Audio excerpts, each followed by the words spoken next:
All right, there we go. What is going on, everyone?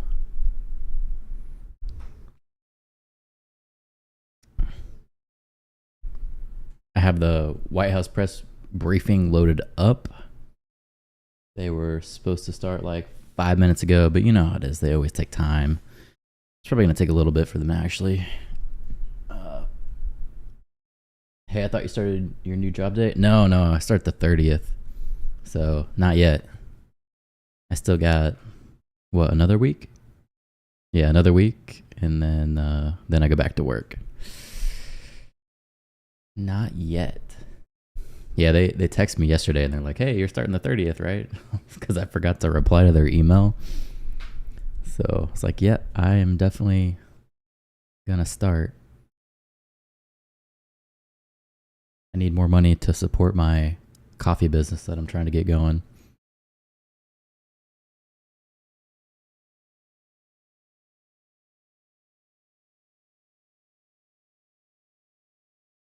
Let me show you. Let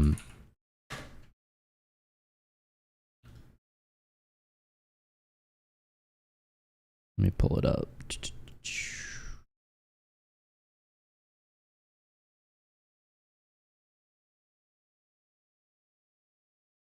While we wait for the White House press briefing, I'll pull it up. So check this out. Actually, is my stuff even set up yet? No, it's not. Hold up. Did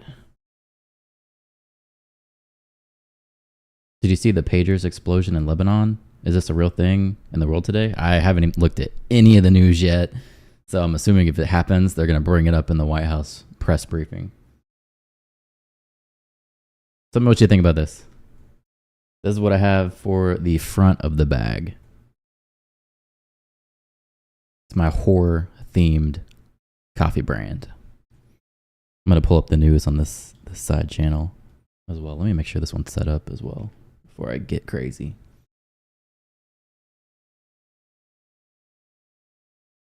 Where is it?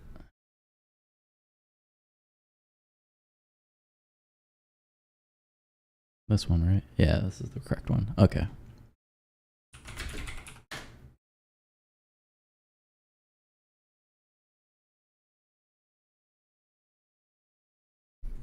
If I can afford it, I'd get some. I live off of coffee. Exactly. That's our military food, pretty much. So that's going to be the front of the bag. And then let me show you the back of the bag. Not that. Let's go back here. And then take that down. So this is going to be the back of the bag.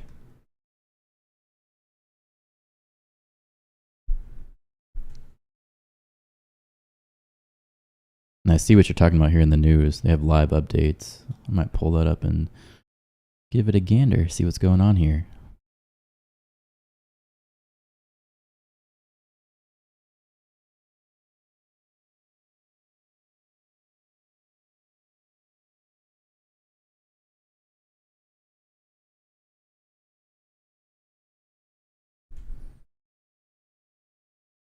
You should do a spoof of Rippets on one bag. Yeah, I could do something like that. But how would I play it, though? Maybe because it's like a horror theme one, I could put like Rip, like R.I.P. It's. I don't know. I don't want to get sued either, though. That's the thing. Rippets might sue my ass, and I can't afford that. Cannot afford any legal fees.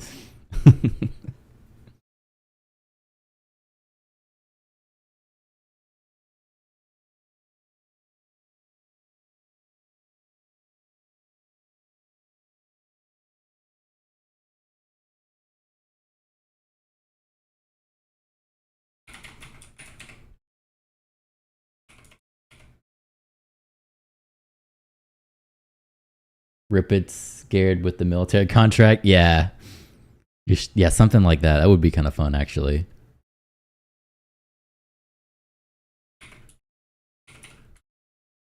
And then maybe like a percentage of that we give it to wounded warriors or something.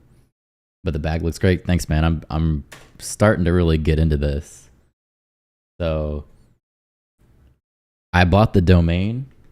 Here's the domain. It's going to be hardwiredhorrorcoffee.com because someone already bought hardwiredhorror.com. So I had to go with coffee. But it still works. You know, coffee at the end. It's coffee brand. Easy. So I got the domain here, the logo and everything. I'm going to start adding like pictures and try to make it look better. That's my whole plan. But yeah, as you can see, like I'm going to put like the bag of coffee here in a picture. And then when they click it, it'll have like a better description of the coffee and everything. And hopefully make it really, really nice. I thought about selling cold brew as well, like getting glass bottles and doing that and put the labels on there, make a different design for that. But I do like that idea of like rip its and then make it like a military themed. That sounds cool. I'm definitely down for that. So here's our... Thanks for the sub, Daniel. How you doing today? For my choice coffee today, I went to Starbucks. So I got that going on.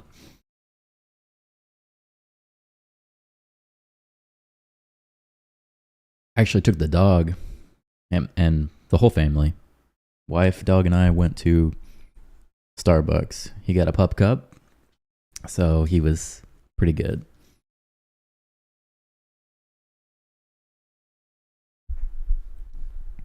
Let's check out this thing in Lebanon because they're probably going to take another 10 minutes or so before they start. So I just pulled up AP News and it was right. I loathe Starbucks. It's good in a pinch. It's not my choice. It's like it's consistently like okay. If you try a new coffee shop, you can dip below it and get a bad cup of coffee, or it could be higher. But you're always taking the gamble where Starbucks is like consistently with a certain taste. Yeah, there's some coffee shops that I would have rather gone to, but I wanted to get back in time to stream, so Starbucks is really close to my house. So what's going on here? It says live updates. Exploding pagers in Lebanon and Syria kill at least 8, including members of Hezbollah. Exploding pagers. What the hell is going on in this world? It says dozens of people were wounded in Beirut suburbs and other parts of Lebanon after their handheld pagers exploded Tuesday. Lebanese state media and security officials said, okay. What in the hell is going on? Okay. How many? Thousands reportedly wounded. Dude, that's fucked. Lebanon health minister said at least 8 people were killed and 2,750 wounded, 200 of them critically. Israeli military declined to comment. Hezbollah began striking Israel almost immediately after Hamas' October 7th attack.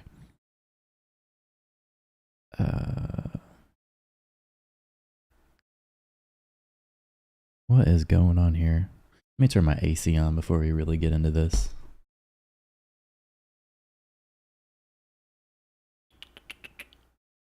Where is it? It's already starting to get hot in here. Do like 74. I could turn my fan on too. What am I doing?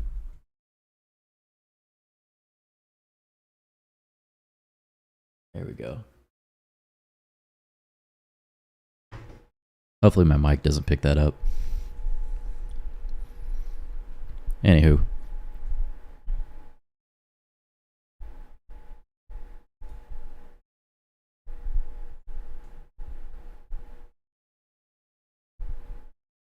Do we really have the means to program electronic devices to blow up?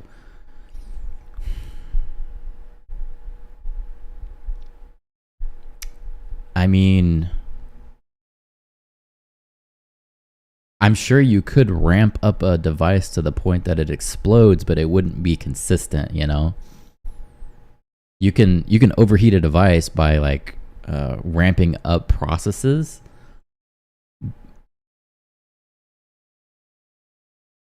Not sure where she is streaming from. She's doing the White House one today. Anytime she does the airplane one, I don't watch those. The connection's terrible, and there's no video. I don't watch those. So this should be White House. But as far as like, do we have the technology to do that? Yeah, I think it's hard to say, because yes, you could ramp up a device to the point that it overheats and would lead to being exploded, but it wouldn't be consistent, you know? But just because you're overheating a device doesn't necessarily mean that it's going to explode. So I wonder, like, were these devices planted with something? Is that what they're trying to say? They're talking about election threats. Yeah, that's probably going to be a big topic today. They're probably going to talk about Trump and what happened with him over the weekend, and then I'm sure this pager thing is going to be huge. So let me see here. The son of a member of Hezbollah's bloc in Lebanon parliament was among those killed Tuesday. Okay. This is a new Israeli aggression against Lebanon. The resistance will retaliate in a suitable way at a suitable time. Iran condemns pager explosions. I mean, these had to have been planted with some kind of charge on them.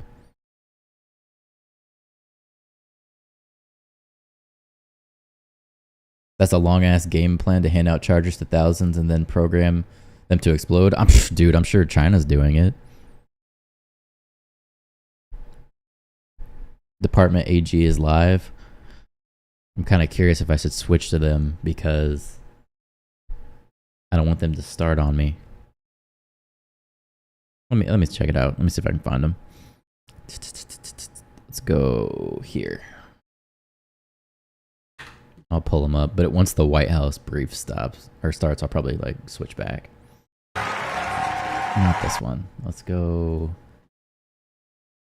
here. Yeah, U.S. State Department press briefing. Let's check it out. Make sure my volume's on here. We can watch this still.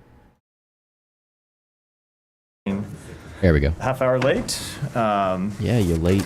I can make it up for you by having nothing to start with and going straight to Matt's questions. All right. I won't inflict. Not only nothing to start with, but nothing to say. I won't inflict any. I have plenty to say, but I will not inflict any opening comments on you. All right.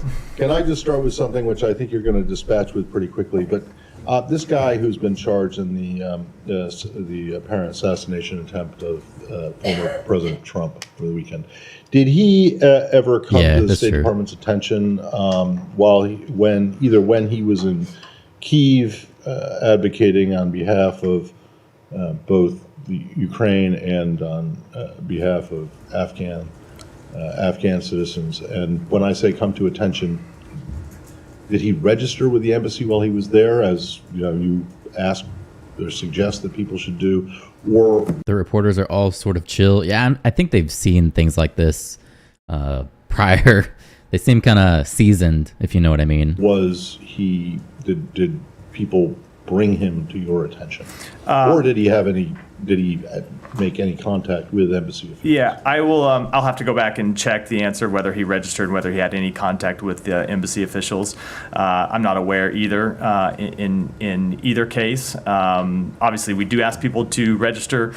Sometimes embassies are aware of people traveling inside a country, especially if those people are doing media interviews and otherwise being high profile, even if they don't register with the department. But I'll have to go back and check and see. So you don't know the answer to that? I don't. I can check it. Okay. Thanks. You go to Lebanon? Sure. Well, just to begin with, in general, what does the U.S. know about what happened? There have been a series of deaths and injuries, apparently from exploding pagers. Yeah. Was the U.S. the U.S. have any knowledge? What does it know now, and when did it know about what has happened? So we are gathering information on this incident. I can tell you that the U.S. was not involved in it. The U.S. was not aware of this incident in advance, and at this point, we're gathering information. And what information have you gathered so far? We'll continue to collect information. I don't have any public readout to give now, but we're collecting information in the same way that journalists are across the world to gather the facts about what might have happened. Obviously. Yeah, that's the article that I had pulled up, but I guess so far they don't have any information. I'll pull up the article again so you can check it out, Paul. It doesn't take much guesswork who the most likely culprit would be in terms of doing this, in terms of who the enemy of Hezbollah is. Do you have any indications that to doubt that it would be Israel that was behind the... I don't have any assessment to offer one way or other. So here's what we were talking about right before you joined, Paul. And this is what they're actually talking about here in the State Department briefing. It's exploding pagers in Lebanon and Syria kill at least 8, including members of Hezbollah. So we had some deaths from exploding pagers. So we were kind of looking for details to see what led to that. Did they have a payload in them? Like what is going on? You know, that kind of thing. But there is 2,750 wounded. 200 of them were critically wounded, and 8 people did die from this. So that's what they're talking about here. At this point. And I know you're saying that, but in terms of what this means, I mean, there's been for a number of weeks the talk of dialing down, or at least not having a retaliation from Iran over, sort of a tit for tat, if you will. How does this play into it? Is there any message that you're sending to Israel in terms of what to do next, or for that matter to Iran, to Hezbollah, in terms of how to respond to this? So I never want to either comment or speculate about the impact of any one incident, especially in the early stages of an incident, and I'm not going to do so here. That's been our consistent policy to try and avoid doing. I will say that our overall policy remains consistent, which is we do want to see a diplomatic resolution to the conflict between Israel and Hezbollah. We want to see one that allows the tens of thousands of Israelis who've been displaced from their homes and the tens of thousands of Lebanese who have been displaced from their homes to be able to return home, and that's what we are continuing to pursue. Yeah, good luck with that. Dang, didn't even know those were still used. Me either, to be honest. I was kind of surprised. Chad brought it up. I hadn't heard about it. I just saw it in this article. So they're still gathering details. We don't have a lot of information about it. I'll let others take it. Yeah, Mara. Just a couple of follow-ups on that, Matt. So how concerned are you about escalation now after this attack? So again, I don't want to draw any specific conclusions about this incident yet or speculate about what might happen from them. I will say that, of course, since October 7th, we have seen any number of incidents that have led to the heightened risk of escalation. That has been a feature of the conflict across the blue line since October 7th. And so we are always concerned about escalation. We are always concerned about any type of event that may cause further escalation. And it remains our message to both Israel and to other parties that they need to do everything they can to try and reach a diplomatic resolution. That said, we go back to the fundamental, I know people get tired of hearing me say this, we go back to the fundamental issue we face here, which is very, very difficult to get a diplomatic resolution in the North absent a resolution to the conflict in Gaza, absent a ceasefire in Gaza, which is why we continue to push for that ceasefire, because we think it'll help make it much easier to reach a resolution. So how do you see this incident impact the Gaza ceasefire talks then? I think it's too early to say. Look, this is an incident that just occurred in the past few hours. We're continuing to gather information about it. I wouldn't want to speculate or make any predictions. So when they're talking about escalations, they actually do have notes from officials here. It says prominent Hezbollah legislator Ali Ammar spoke to the Associated Press after his son Mahdi was killed, and he's quoted saying, "This is a new Israeli aggression against Lebanon. The resistance will retaliate in a suitable way at a suitable time." So they're already looking at escalating. So, yeah. It's about what might happen. A couple of things more. Hezbollah has accused Israel of sort of launching this attack. You said you were gathering information. Is there anything in that information that would lead you to sort of reject that accusation? I just don't want to offer any type of assessment on this incident, one way or the other, at this point. Are you trying to make an assessment, though? Like, in your gathering of information, are you going to be able to offer an assessment tomorrow or the next day? Or is the United States going to be completely like, this has nothing to do with me, I'm not going to offer? We are continuing to gather information, and when we have something to say about it, we will certainly say it. Yeah, he has no information at this point. This just happened. I just heard about it. I had one in the 90s. I'm old. I'd never had a pager. I came along around the Razor phone, BlackBerry saga of cell phones. That's when I kind of first got my first cell phone. I didn't have the great pager war of 2024 on my bingo card. Me neither. Again, I'm like Paul. I'm surprised that people even still have these. Why are they not exploding cell phones? Do they have the ability to explode cell phones? Not before then. Okay, one final thing. Regardless of this incident, although it's a little bit hard to sort of leave that aside right now, but over the past couple of days, we have heard Prime Minister Netanyahu especially talk about how unsustainable it is in north, in the border. And last night, the cabinet basically said military action would be needed to allow thousands of residents to go back to their homes. They've effectively expanded the objectives of the war. So does the United States see military action from Israel more likely in light of that?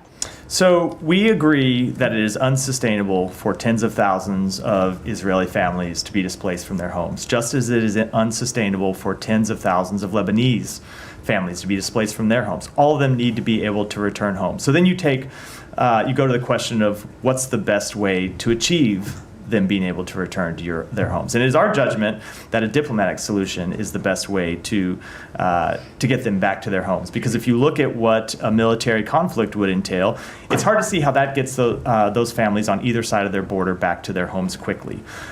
So that's why we continue to push both sides. We continue to push for a diplomatic resolution of this conflict. Makes you wonder about the pagers you get waiting for your table at Olive Garden next time. Yeah, this could be sketchy.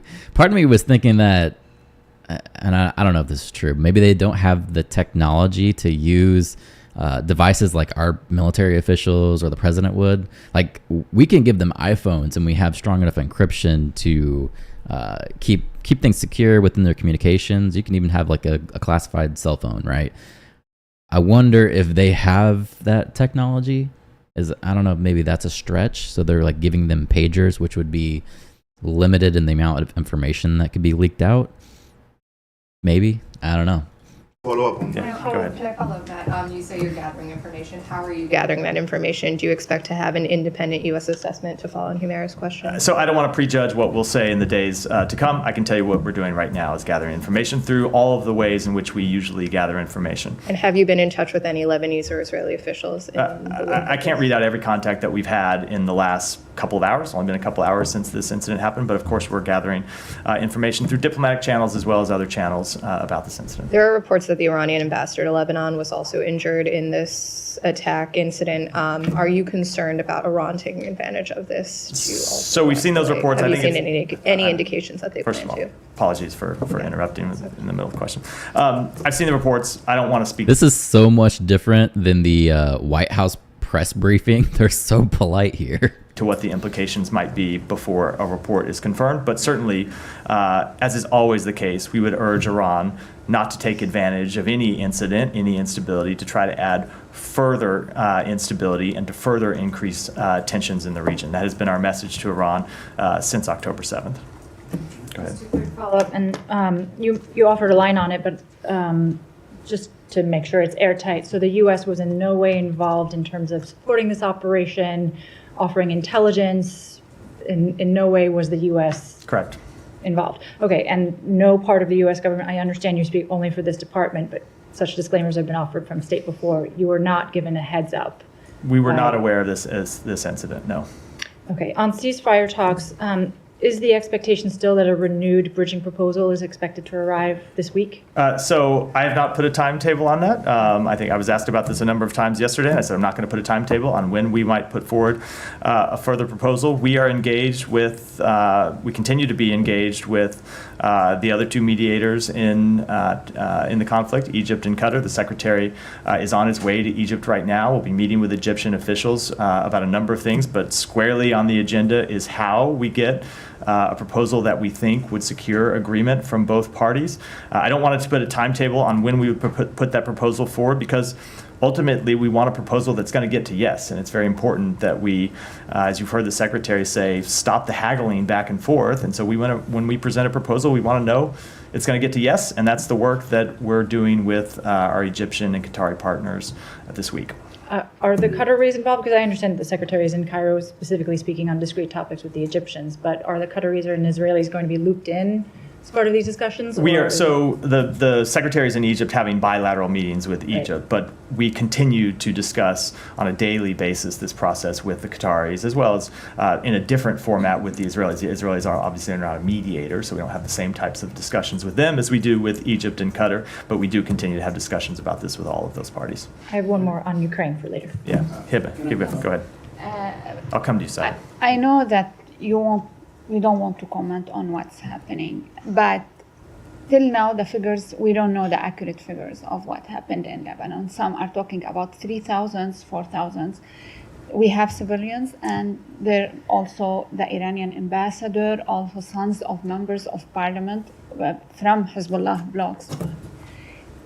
The question, do you think that this is a legitimate target for any party to do that, whether it's Israel or someone else? Because there are Hezbollah targets in this, if it's attack or incident or whatever you want to call it. So let me not comment with respect to this specific incident in answering the question, only because there are a lot of reports out that in many cases are not yet confirmed. And as you well know, sometimes in the early hours, the reporting you see in the early hours tends to be somewhat off the mark. It gets supplemented with additional facts as time goes on. So I will just say what we believe are legitimate targets and what are not legitimate targets. Obviously, we believe that civilians are not legitimate targets for any type of operation, and that no country should be targeting civilians. No country nor organization should be targeting civilians. Members of a terrorist organization are legitimate targets for countries to launch operations against. And those are the principles that we hold ourselves to, and those are the principles we expect other countries to uphold in their operations. Okay, Matt, and you were also saying that it's hard to achieve a diplomatic solution on the northern front between Hezbollah and Israel unless we have a ceasefire in Gaza. This would be more helpful. Also, Hezbollah is saying the same, but the Israeli wants to change the situation, the current situation. They don't want to go to October 6th. They want to change the current situation, not the same way it was before October 7th. Do you support that?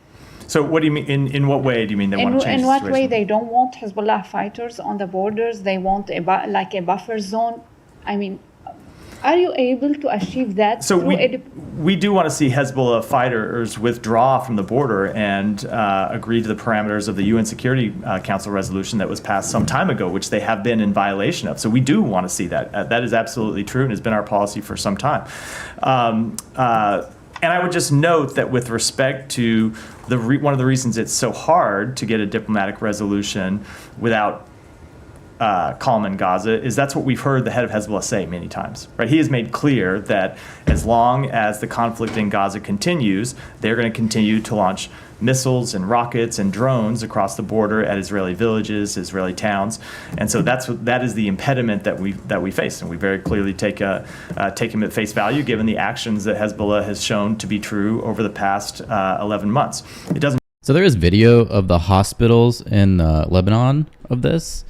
It's kind of graphic, though. I don't know if I can actually show it on YouTube because these people they're getting wrecked. Let's just put it that way.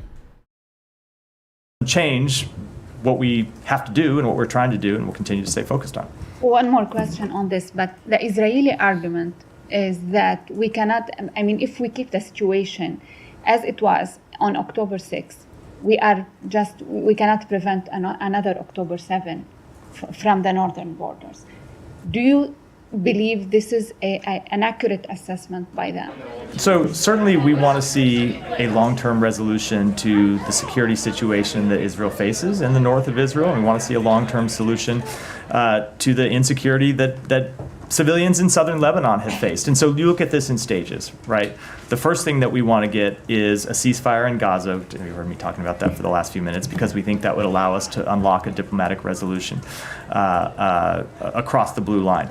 We would like to see, as part of that diplomatic resolution, a cessation of hostilities. And then ultimately, we would like to see some kind of long-term diplomatic resolution like those that have been reached in the past and at times have broken down.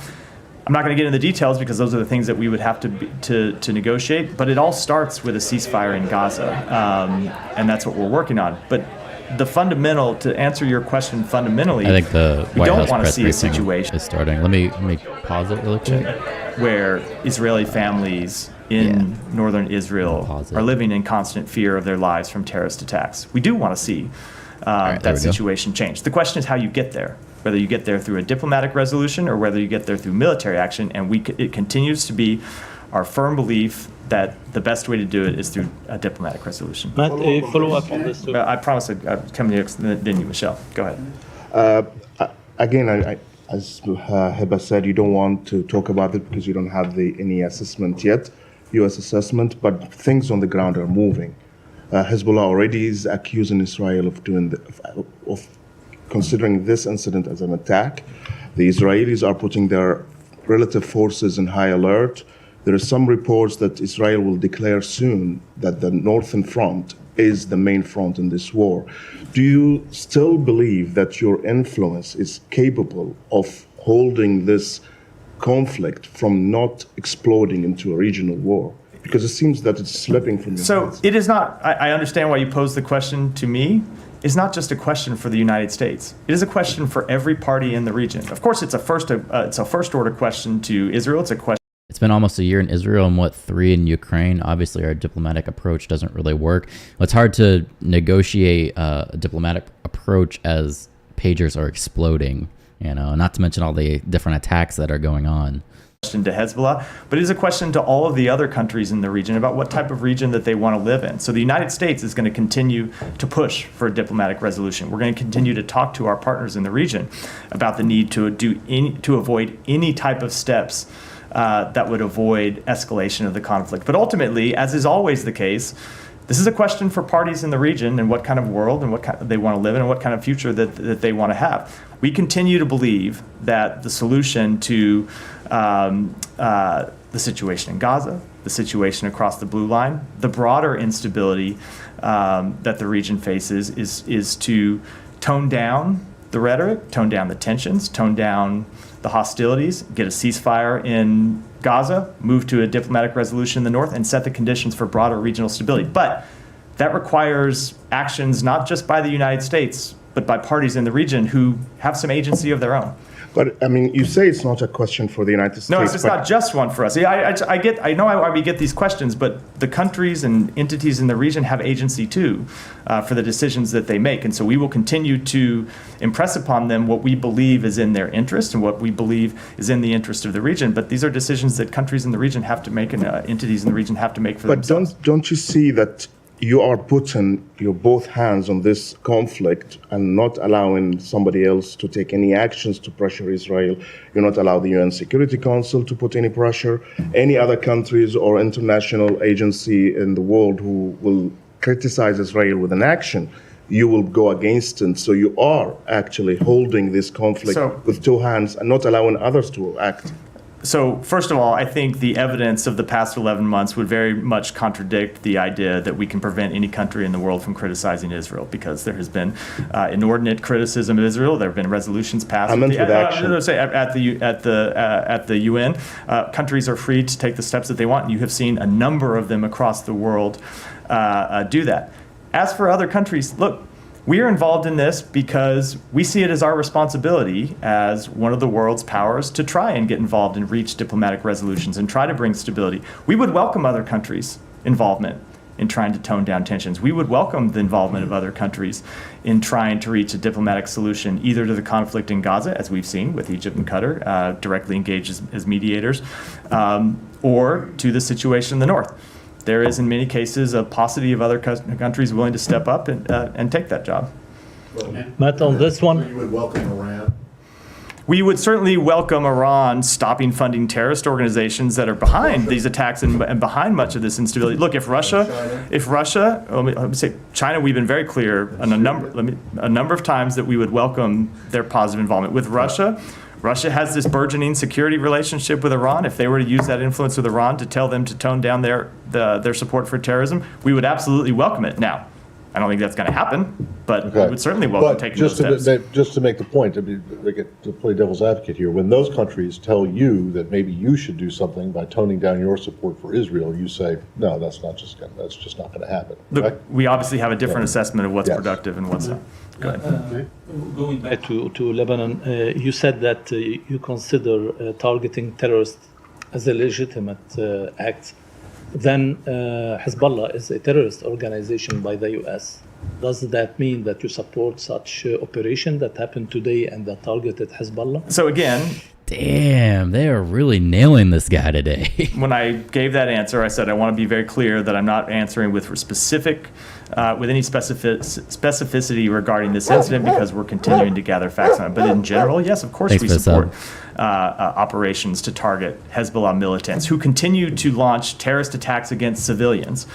Israel has a right to defend itself against terrorism and a right to carry out legitimate attacks against terrorists, not civilians, but terrorists. So as a general proposition, yes, of course. And one on Iran. Iran president has said today or yesterday, we are brothers with the Americans. They should put an end to their animosity toward us by demonstrating their generosity in deeds. Do you have any comment on that? So certainly we have a great fondness for the Iranian people. There are tremendous connections between the American people and the Iranian people. There is a large Iranian diaspora inside the United States and close family-to-family ties that we believe are incredibly important. But when it comes to the regime, ultimately we'll judge them by their actions, not their words. And if he wanted to show brotherhood with the United States or with other countries in the world, the way to show brotherhood would not be through rhetoric. It would be to stop arming and encouraging terrorist groups, to stop nuclear escalations and blocking the work of the International Atomic Energy Agency. It would be to stop plotting to kill political opponents, stop transferring missiles and drones to Russia, and ultimately stop cracking down on the human rights of its own people. Thanks. No, let me go to One- Heba. Let me go to Heba. Then Saeed, I promise you. Let me just Saeed.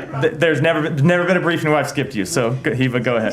Just a follow-up. When you are calling on other countries to step up in the region, who do you mean? I mean, I'm not asking you about China and Russia, but other countries. When are you talking for the Lebanese, for example? Who can step up? So my answer to that would be we would welcome any country that would play a positive role in trying to calm tensions in the region. So every country has different roles that they can play. Obviously, I'll just give you some examples. Egypt and Qatar are playing a direct role in trying to mediate the conflict in Gaza and reach a ceasefire. Other countries at times have been incredibly useful in delivering messages to Iran that it should refrain from any escalation. And we would encourage any countries in the region or outside the region for that matter to play productive roles in trying to de-escalate tensions.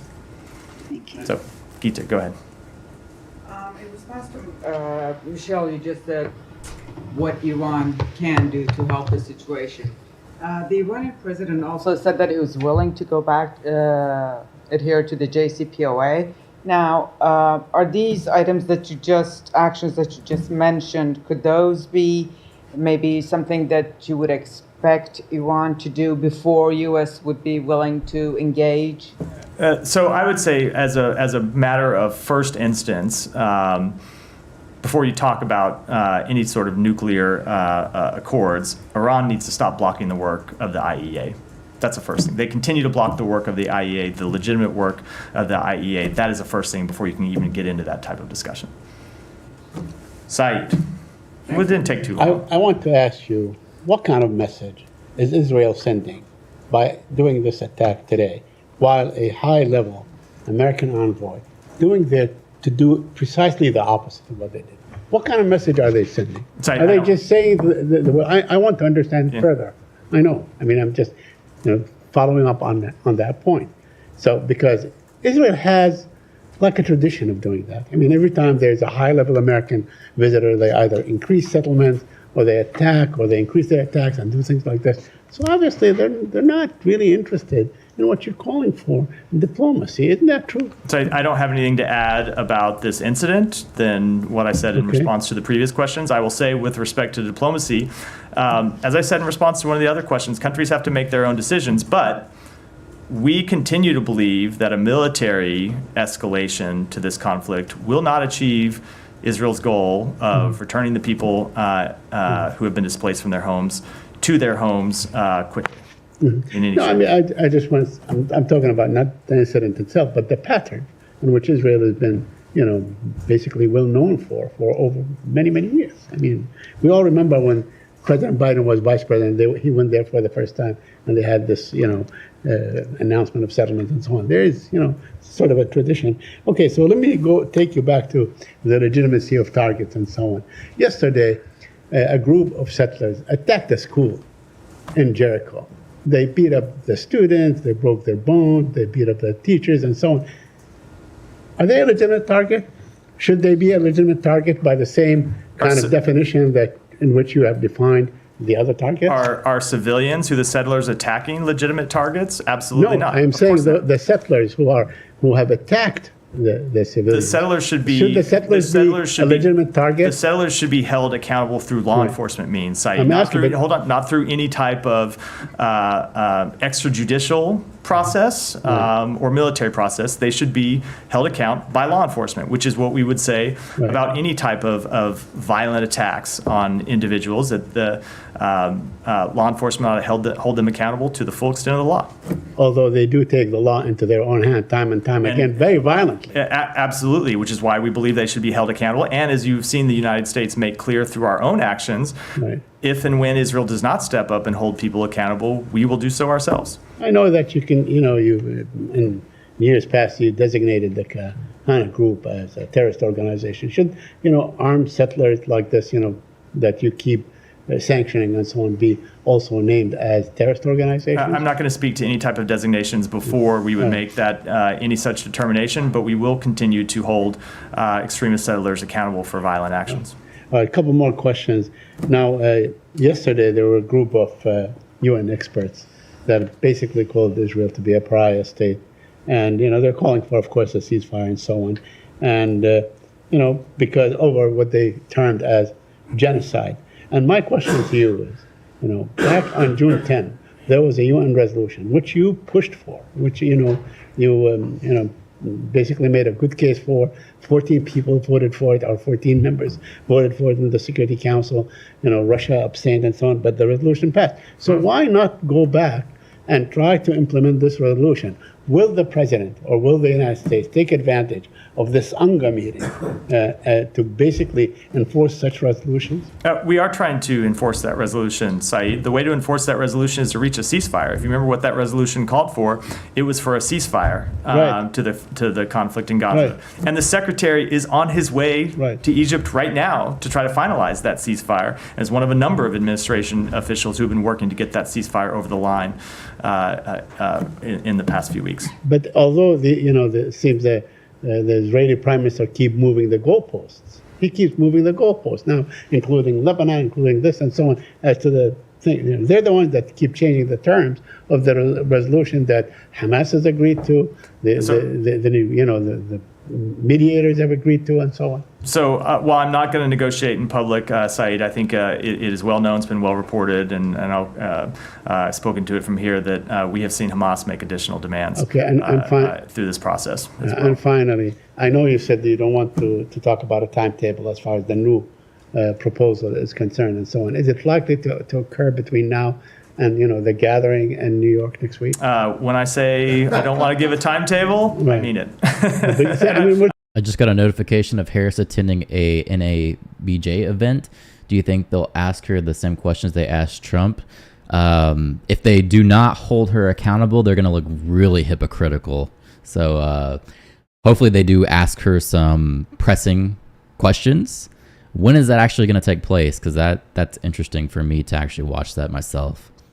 We're talking. It's like, We're no, talking. when I said it, we're when I said I'm talking- not going to give a timetable, I'm not going to then come and We're not talking about and put time, a we're 4 talking- or 5 day timetable on. I very much mean We're talking about the venue. Maybe they would take advantage of a venue that is time bound. So no, I'm not going to make any predictions. Now, can we go back to the Secretary's travels? Can you help us understand why he's not going to Israel on this trip, given every other trip to the region since October 7th he has? So I'm not going to speak to where and where he might fully go, because obviously he's on the trip, and sometimes we do add stops, which is not to say that we will be heading on to Israel. It's not something he intends to do now. He is traveling to Egypt for a couple of specific reasons. One, because we want to conduct this strategic dialogue with Egypt, something that we have been planning for some time. We have a number of important bilateral issues with Egypt that we It's ongoing now. Do you have a link for it? want to me see if I discuss can in the find it. context of that dialogue. But two, there are some issues that we need to engage with the government of Egypt on as it relates to this ceasefire proposal that we are trying to bring to fruition. So that's why we're moving to. That's why he's in Egypt. They're one of the mediators. We have some discrete business to do with them when it comes to this proposal. I think it's important to do. And you didn't see Oh, it is going on now. I want to watch that too, so I'm gonna pull up the tab for it. it as important to then go to Israel and continue to try to build political pressure around this deal? The proposal is not ready to present to Israel at this point, so it would be premature to be presenting such a proposal or doing any other diplomatic engagements around it before we have it ready. And then one more on the American killed in the West Bank. Has the Israeli government identified which unit in the IDF was responsible for her killing yet? I don't know if they have. I'm not aware if they have. They may have to other people inside the department. I'm happy. Is the U.S. pressing them for this information to be able to conduct your own sort of assessment, whether U.S. weapons were involved, for example? We are pressing them for a full, transparent investigation. Obviously, as part of that investigation, it would include the unit. I don't think this is information that would be ultimately difficult to come by, and without saying what we will or won't do. Obviously, whenever there are any type of incidents such as this, it is the type of thing that we conduct our own assessments when it comes to fulfilling our own obligations under U.S. law. Is there any sense that it could be anything but a U.S. weapon given the number of weapons that are given to the IDF? I don't think I can say one way or the other when there's an ongoing investigation. Yeah, go ahead. Ukraine, unless there's Go other ahead. Middle East. Yeah. This morning, Ambassador Linda Thomas-Greenfield described President Zelensky's victory plan. First, she confirmed that the U.S. has seen it, and she said it lays out a strategy and a plan that can work. I just want to confirm first that Maine State Department has also seen the plan and shares this view. We were briefed on elements of the plan when we were in Kyiv last week, and yes, we share the Ambassador Thomas Greenfield's assessment. As President Zelensky has said, he looks forward to presenting that plan in detail to the president in the coming days and weeks, and I think we'll await that meeting before offering any kind of further conclusions about it. Is there a timeline associated with the implementation of the plan? I think I ought to let President Zelensky, whose plan ultimately this is, speak to the details of it. Okay, and on the question of Ukraine's use of long-range American-provided missiles in Russia, Secretary and Foreign Secretary Lammy said that discussions would continue during the UN General Assembly next week. Thank you for taking First, your want to confirm you seats have no policy and announcements working to to make today Correct. regarding that. So if indeed this decision hasn't been made and hasn't been made tacitly, is it the U.S. view that the Ukrainians don't need this capability urgently enough that it merits additional weeks of discussion? I don't think you should draw any conclusions about us conducting the type of deliberate process that we have always conducted when it comes to providing Ukraine the tactical assistance they need, providing them the capabilities that they need to win this war.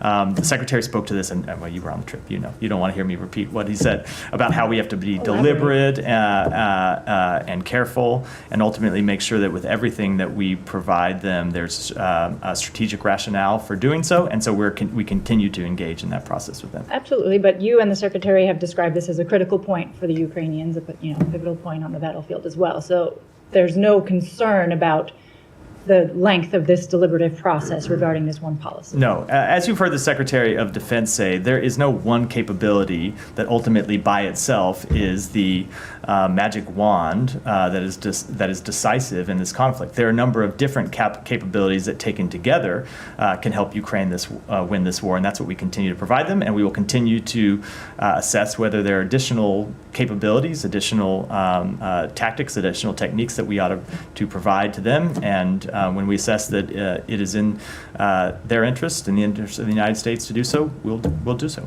And just one additional point of attempted clarification. Is it the U.S. position that other Western countries who have provided long-range weapons to Ukraine should wait for consensus before they greenlight the use of their own weapons by the Ukrainians? So those are conversations that we have privately, and I think I'll keep those conversations in private diplomatic channels. Alex. Follow up on Olivia's question. The announcement and decision. So you don't have announcement to make, but that doesn't mean that there is no decision. I just don't have any announcements about change in policy. Have you guys turned down Ukraine's request on? I don't have any further. I don't have anything further to say. These are things that, that we discussed directly with our Ukrainian counterparts, and we'll continue to do so. But the secretary said in Kiev, and also you repeated yesterday, that you guys want Ukraine to win. How do you expect them to win with one hand tied behind? We expect them to win by continuing to provide them the billions of dollars in security assistance that we have provided them since the outset of this conflict, the type of security assistance that, along with brave Ukrainian fighting, has led them to recapture a majority of the territory that they lost to Ukraine in the early days of the war. Lost to Russia, excuse me, thank you, Matt. That they lost to Russia in the early days of the war, the capabilities that have led them to win the battles of Kyiv and Kharkiv and Kherson, and have led them to push Russia back from the Black Sea. Those are the types of policies that have shown success that we will continue to pursue. Thank you. We just discussed Iran minutes ago. Russia's Shoigu happened to be in Iran today. Do you have any evidence that the missiles that they have provided have been used on the battlefield? I don't have an assessment to offer of them having been deployed yet. Obviously, as you heard the Secretary announce, we have seen them be delivered to Iran. I do not yet have an assessment. Russia, man, I'm all over the place. To Russia, I do not yet have an assessment of them having been used on the battlefield. And I also want to follow up on what you just told my colleagues about Iran's capabilities, nuclear capabilities. We have seen reports that some of them are very compelling, suggesting that Iran might have nuclear capabilities before the end of this administration. If that's true, why should we trust any word coming out of Iranian president's mouth? So give me a break with it if that's true. So you're going to take a report that has not been verified and say if that's true? It continues to be our policy that Iran will not get a nuclear weapon, and we are committed to that. To be honest, I'm tired of this excuse to keep sending money and weapons to Ukraine. I think a lot of Americans actually are in the same situation that you are, and they're struggling, and they see all this money being sent to Ukraine. We've been told for years that they'll win after this shipment. Exactly. And we keep funneling money to them as our prices increase, even though inflation is going back to average levels now. People are still struggling. They can't afford anything. They can't afford milk. I just saw that on a Facebook feed today that people in my hometown struggling. They can't afford milk. They can't afford bread and all this ridiculousness. And yet we're going to keep sending all of this money to Ukraine. I have one more on Georgia, if I may. Let me go, only because we're short. Let me go. Thank you. U.S. has imposed sanctions on the Chinese Research Institute and several companies involved in supplying Pakistan ballistic missile program. And this is not the first time such sanctions have been imposed. What are the real reasons and concerns? So the United States is committed to strengthening the international non-proliferation regime by taking action against networks supporting activities of proliferation concern. We have been clear and consistent about our concerns with Pakistan's ballistic missile program for many years. The executive order action that was taken last week follows our October 2023 and April 2024 designation of 6 PRC entities and 1 Belarusian entity that have worked to supply Pakistan's missile program, as well as the listing of numerous Pakistani and third country entities on the Department of Commerce entity list for decades. So you called Pakistan a partner fought with the United States in war against terrorism, sacrificed more than 80,000 lives and infrastructure worth billions of dollars, and still paying a price after they pull out of American forces from Afghanistan. And in return, it gets sanctions on its ballistic missile program, which is very essential for its defense capabilities. And these are the thoughts of the foreign ministry when I spoke with them this morning. Yeah. And they also said that Pakistan considers this action biased. So I see Harris is walking out at the NABJ. I'm going to pause that there, and then this should be ending pretty soon. We'll switch over to that. And politically motivated. What is your thought on that? So Pakistan has been a long-term partner of ours, and I think what this action shows is that there continue to be places where we have disagreement, and when we have disagreements, we won't hesitate to act on those to protect America's interests. It has been our long-standing policy to deny support to Pakistan's long-range ballistic missile program, and we will continue to use our sanctions and our other tools to ensure our national security cannot be impacted, and that the U.S. financial system cannot be used by proliferators. Go ahead. Thanks, Matthew. What's the Secretary's reaction to the House Foreign Affairs Committee doing a markup of a resolution to hold him in contempt of Congress for not complying with the subpoena to appear before the committee related to its report about the withdrawal from Afghanistan? So we continue to not understand why the committee has chosen to take this step. As I said in response to a question from Matt yesterday, the Secretary has testified 14 times before Congress on Afghanistan. 4 of those times have been before this committee, including one appearance that was exclusively focused on Afghanistan. That was the sole subject of the hearing. We cooperated with their investigation into the Afghanistan, provided them with documents, provided them with witness interviews. And we have tried to accommodate their request for a hearing. They asked for a hearing this Thursday. Obviously, the Secretary is traveling, trying to advance a ceasefire. He's not able to be there because he's doing the important business of the United States. But we've said we would make the Deputy Secretary available, and we have offered the Secretary to appear at a later date. And so we What's the later date? These are negotiations that we have with the committee. But we've offered a later date when he's not traveling overseas, conducting important foreign policy interests of the United States, or otherwise engaged in these critical meetings that he has to do on behalf of the country. We have offered his testimony, and if they're fixated on this date, we have offered the testimony of the Deputy Secretary, and we wish that they would take yes for an answer rather than moving to this extraordinarily unnecessary and unproductive step. But he will show up for a hearing. You guys are not fighting the subpoena in court. They have. We are not at that point yet. They have moved directly to contempt when we were in what we thought was the middle of the type of negotiation process that the Supreme Court has said Congress must carry out when it comes to asking for testimony from executive branch officials. They asked for his testimony. We told them that we would engage with them on a date. They sent a subpoena. We told them that he was traveling to work to try to secure a ceasefire on the date of their subpoena, but we would be happy to accommodate them in other ways. And they, for some reason, have moved to this extreme step. I can't explain it, but we will continue to make clear to them that we will accommodate their legitimate oversight interests to the extent we can. But when it comes to just picking one date and saying the Secretary has to be here when he has for some time planned to travel overseas to try to advance the foreign policy interests of the United States, that is not the type of legitimate accommodation process that the Supreme Court has said the Constitution requires. And finally, Russian President Vladimir Putin is directing the army to add 180,000 troops, bringing the total number to 1.5 million. This would make Russia's army the second largest worldwide, overtaking the U.S. Army, which is in third place currently. How is the U.S. planning to respond to this move? Does this concern Western allies at all? Well, This guy's getting tired of answering questions. Yeah, they're grilling him today. This was a good one. I'm glad Paul brought this one up because it was actually a really good one. Just say first, it's another sign of the desperate choices that Putin has had to make to sustain this war. You've already seen it be an extraordinary drain on the Russian economy. You've seen Russia pay an extraordinary cost in deaths and casualties, hundreds of thousands of Russians who have been killed or wounded in this conflict. And this action just shows that he continues to be committed to sacrifice the lives of thousands, hundreds of thousands of his fellow citizens for this needless war. What's going on, Jared? Thank you. Yeah. Just wanted to follow up on Saeed's question on the school in the West Bank. Yeah. So earlier this year, you announced a policy of sanctioning Israeli settlers who commit violence against Palestinians, and since then you've sanctioned several settlers. But you have also said that the establishment of settlements themselves in the West Bank is inconsistent with international law.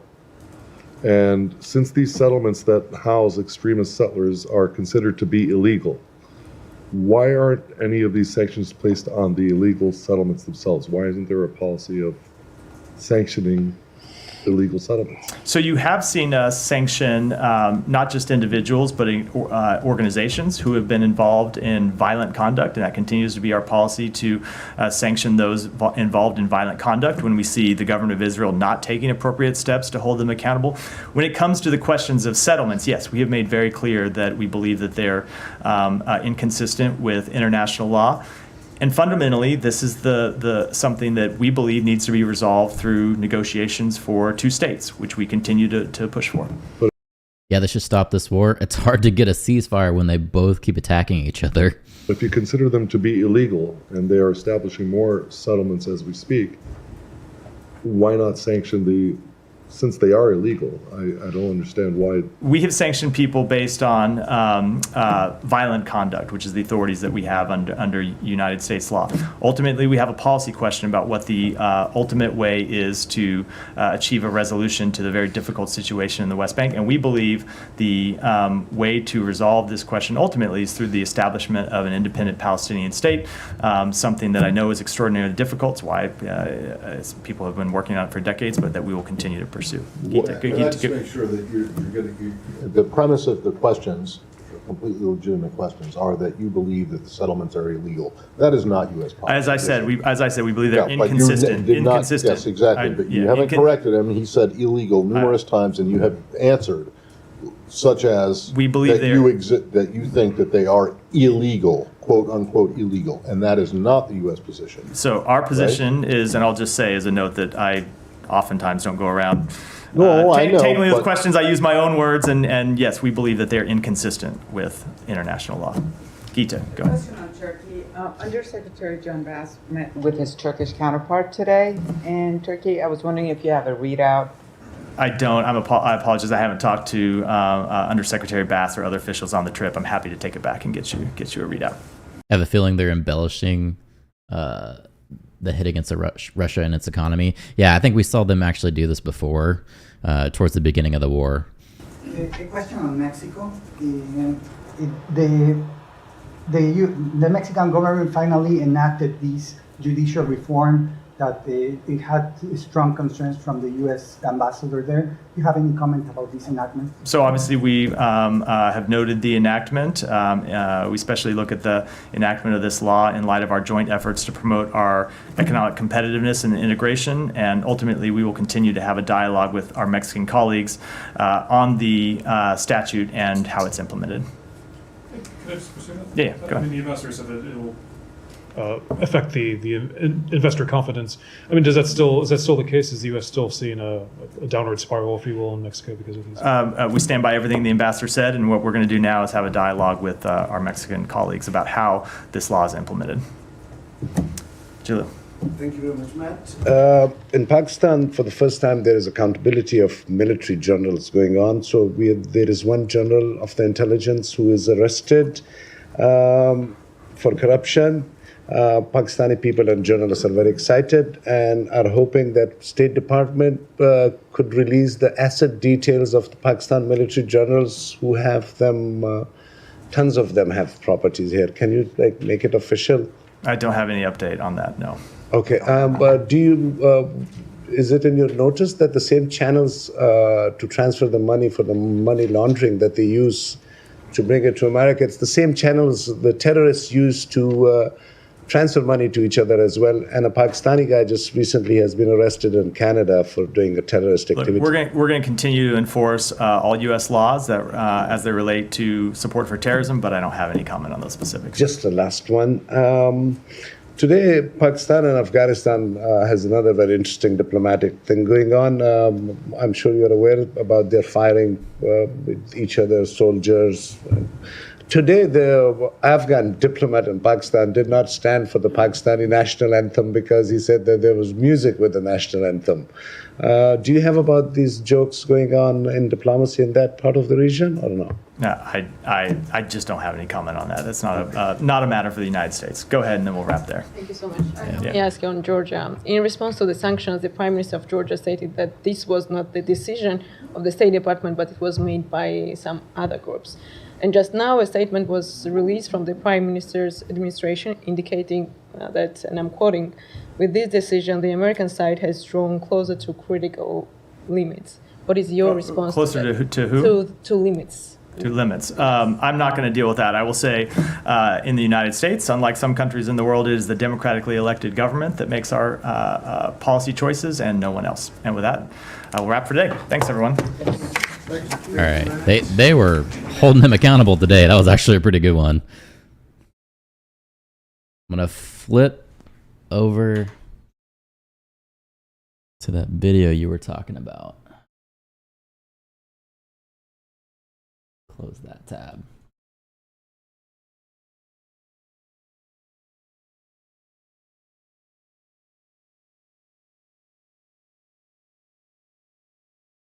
All right, so this is going to be Kamala Harris coming out at the NABJ.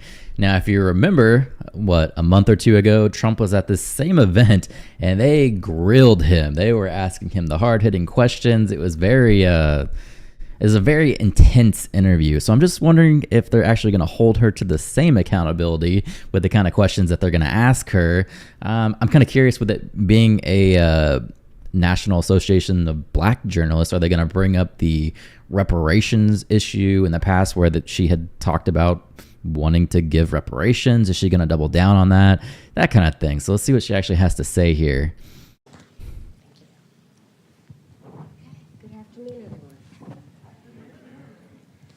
Madam Vice President, thank you so much for doing this and making the time. Of course. I'm just a little bit busy right now.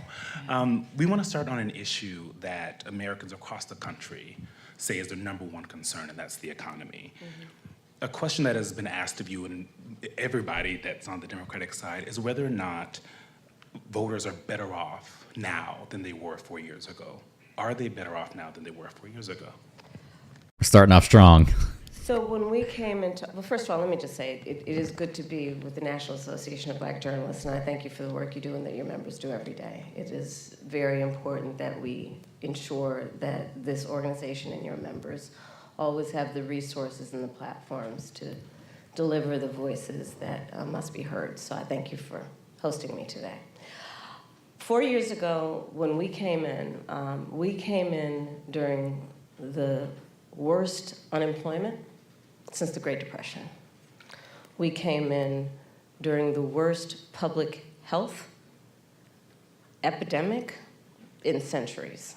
We came in after the worst attack on our democracy since the Civil War. And a lot of it due in large part to the mismanagement by the former president. So she seems really nervous, and you think this would be like home base for her, because I don't necessarily think that they're gonna actually hold her accountable here. I think they're gonna probably be friendly with her, even though this was a good first question, so we'll see if it kind of develops from there. But she seems nervous. She's probably thinking what happened to Trump is about to happen to her, and maybe she's just getting warmed up a little bit. As it relates to COVID, and obviously January 6th.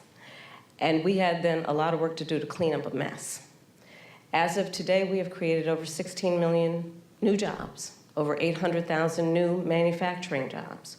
We have the lowest Black unemployment rate in generations. We have invested in small businesses, and they're to the benefit of many people, but including Black small businesses, some of the highest rate of creation of new Black small businesses in years. We have done the work of capping the cost of prescription medication for our seniors for issues like insulin. And again, I'm speaking to the Black journalists who care about all people, but in particular, I'll talk about the impact on Black people, where we know Black folks are 60% more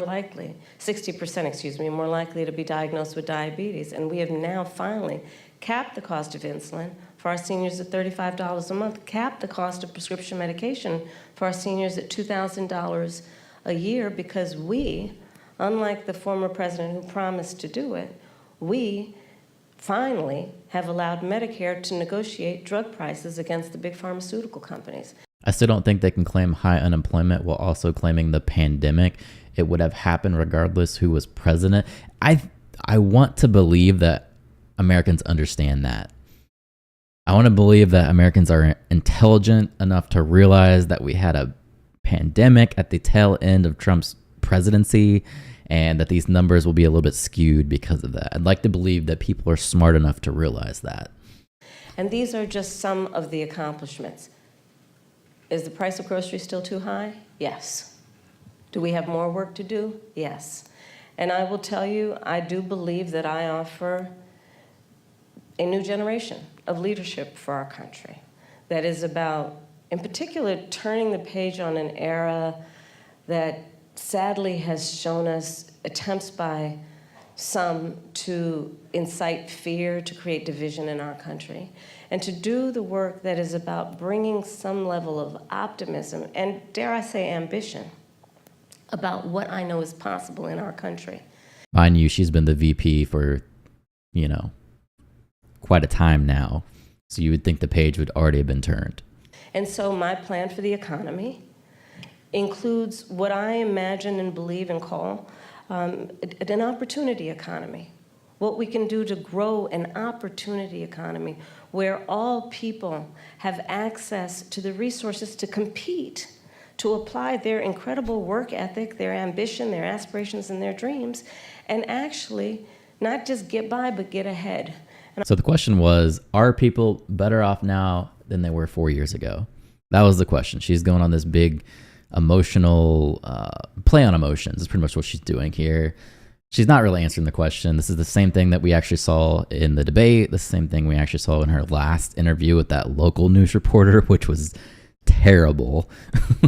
It was just god awful. They were asking her specific policy questions and she just goes on to, well, I grew up in a small town, blah, blah, blah, blah, blah. And I can talk in more detail about it, but specifically, I'll mention a few things. Yeah. One of the big issues that affects people right now in terms of the economy and their economic well-being is we have a shortage of housing supply. It's too expensive. People can't afford to buy a home. We grew up, our parents, where they had the ability to somehow believe the American dream was attainable. Not so much for younger working people. And I recognize that. So my approach is a new approach, which is to say, let's just take this and deal with it head on. And part of my approach is to say, I'm going to employ and engage the private sector, in particular home builders with tax credits, to give them the incentive to create new housing, 3 million by the end of my first term, and understanding that not everybody is, handed a silver spoon, but works hard and is trying to save up for a down payment. Part of my plan under my opportunity economy is to give first-time home buyers a $25,000 down payment assistance so they can just get their foot in the door to be able to then engage in what will prove to be their opportunity to build intergenerational wealth. And here's my personal experience coming at that. I grew up in middle class. Here she goes again. I grew up in a middle class. Dude, this chick was rich. I don't know who we're trying to pretend here. I don't know what she's trying to convey. Nobody thinks that she grew up poor or knows the struggle of the American people. This is just straight up bull. I really hope these journalists put more pressure on her and don't just let her ramble about her feelings for forever. I really hope they actually hold her accountable. When it came to Trump, they were interjecting as he was talking and just going insane. Like, the whole thing was meme worthy, so I hope they actually do hold her accountable. Kid. My mother was hardworking. She raised me and my sister Maya. She saved up, and it was only by the time I was a teenager that she could afford to actually buy her first home. And I know, and I identify with, I know where I come from. Madam Vice President. And I know, but I'm just going to finish. I know. Yeah, cut her off. That so many people work so hard and should have the opportunity to just get their foot in the door. Again, so it's not just about getting by, but getting ahead. Please. I'd like to ask you more about the opportunity economy. Housing is a part of it, as well as expanding the earned income tax credit, financial support, as you mentioned, for first-time buyers, and a $50,000 tax deduction for startups and small businesses. But I want to talk to you about the squeeze that millions of Americans are also dealing with that impacts their ability to work and make money, and that is child care and elder care. And it's a squeeze for millions of people. In some parts of the country, it costs more for childcare than for rents. I think Bloomberg recently reported an average of $33,000 a year. So I'm just wondering, you mentioned that in your opportunity economy, a child tax credit, but that's just one part of an ecosystem. Please tell us, what plans will you propose to guarantee that families can actually afford childcare and elder care? So to your point, it is sadly the state of affairs in our country that working people often have to decide to either be able to work or be able to afford childcare. Like they can't afford childcare. You're okay. Here comes the word salad already. Jared's saying bribes. I mean, yeah, she's appealing to emotions and trying to say that she's going to give all this stuff out for free, and people have to realize it's not free, right? They have to realize that there's going to be consequences from giving out all this money. And actually do the work that they want to do, because it's too expensive and it doesn't actually level out in terms of the expense versus the income. My plan is that no family, no working family should pay more than 7% of their income in childcare. Because I know that when you talk about the return on that investment, allowing people to work, allowing people to pursue their dreams in terms of how they want to work, where they want to work, benefits us all. It strengthens the entire economy. We saw, for example, during the pandemic what happened. And it sadly has dissipated as a conversation that we need to resuscitate, which is the number of women that had to leave the workforce because of a lack of childcare and home health care. And so many of our families, and in particular women, end up carrying the responsibility. Men do too, of course. What we call people who are in the sandwich generation. Exactly. Who have young children and are also taking care of their parents. So she's not going to answer the question. That's what I'm getting from this. She's going to just meander around the question and not really talk about anything. They weren't even homeowners while she was growing up until her late teens. We were poor in the Oakland, and my parents were buying a house. I don't care what she says. She's not going to convince me that she was any kind of poor, that she actually knows what the struggle is of eating toaster leavings. You know what I'm talking about? Al Bundy reference. In the hood, but you could back then. You could buy a house. Yeah, I mean, I just hope she actually answers the question here. And it is just absolutely too expensive for them to be able to work and do that. So my plan is not only about 7% of income for working people for childcare, but also we need to do better for our childcare providers and our home healthcare providers in terms of ensuring that they receive the wages that they deserve based on the dignity of their work. I have spent time with home healthcare providers, and their work is some of the most taxing work you can imagine. And I actually, when my mother was sick with cancer, did a lot in terms of taking care of her. And the work that is about taking care of a loved one, in particular an elder, is extraordinarily heavy in terms of the emotional toll, the time it takes, and we do it because that. We all know this. Everybody knows this. She's not saying anything that people don't know. How are you going to help people? She did mention that people should not be spending more than 7% of their income on childcare. So are you trying to say that you're going to put another price control in there for childcare? And how's that going to affect all the businesses surrounding that? Is that what you're saying? My mom worked part-time as a teacher aide, but was able to be home for us after school. Yeah, she's right. It is rough right now. It's rough for people to have a stay-at-home parent. So you kind of have to have some kind of child care, or you have to make a decision if it's worth that person to go to work or if they're spending more in child care. But I'm not hearing any solution from her is the issue. That is what we do, but not everyone has the ability to take time from work to do it, and they need help. And we need to make sure we have home health care workers that can help them. But I want to also get back to the earlier point that you made about extending the child tax credit. So part of my new approach is we need to expand the child tax credit.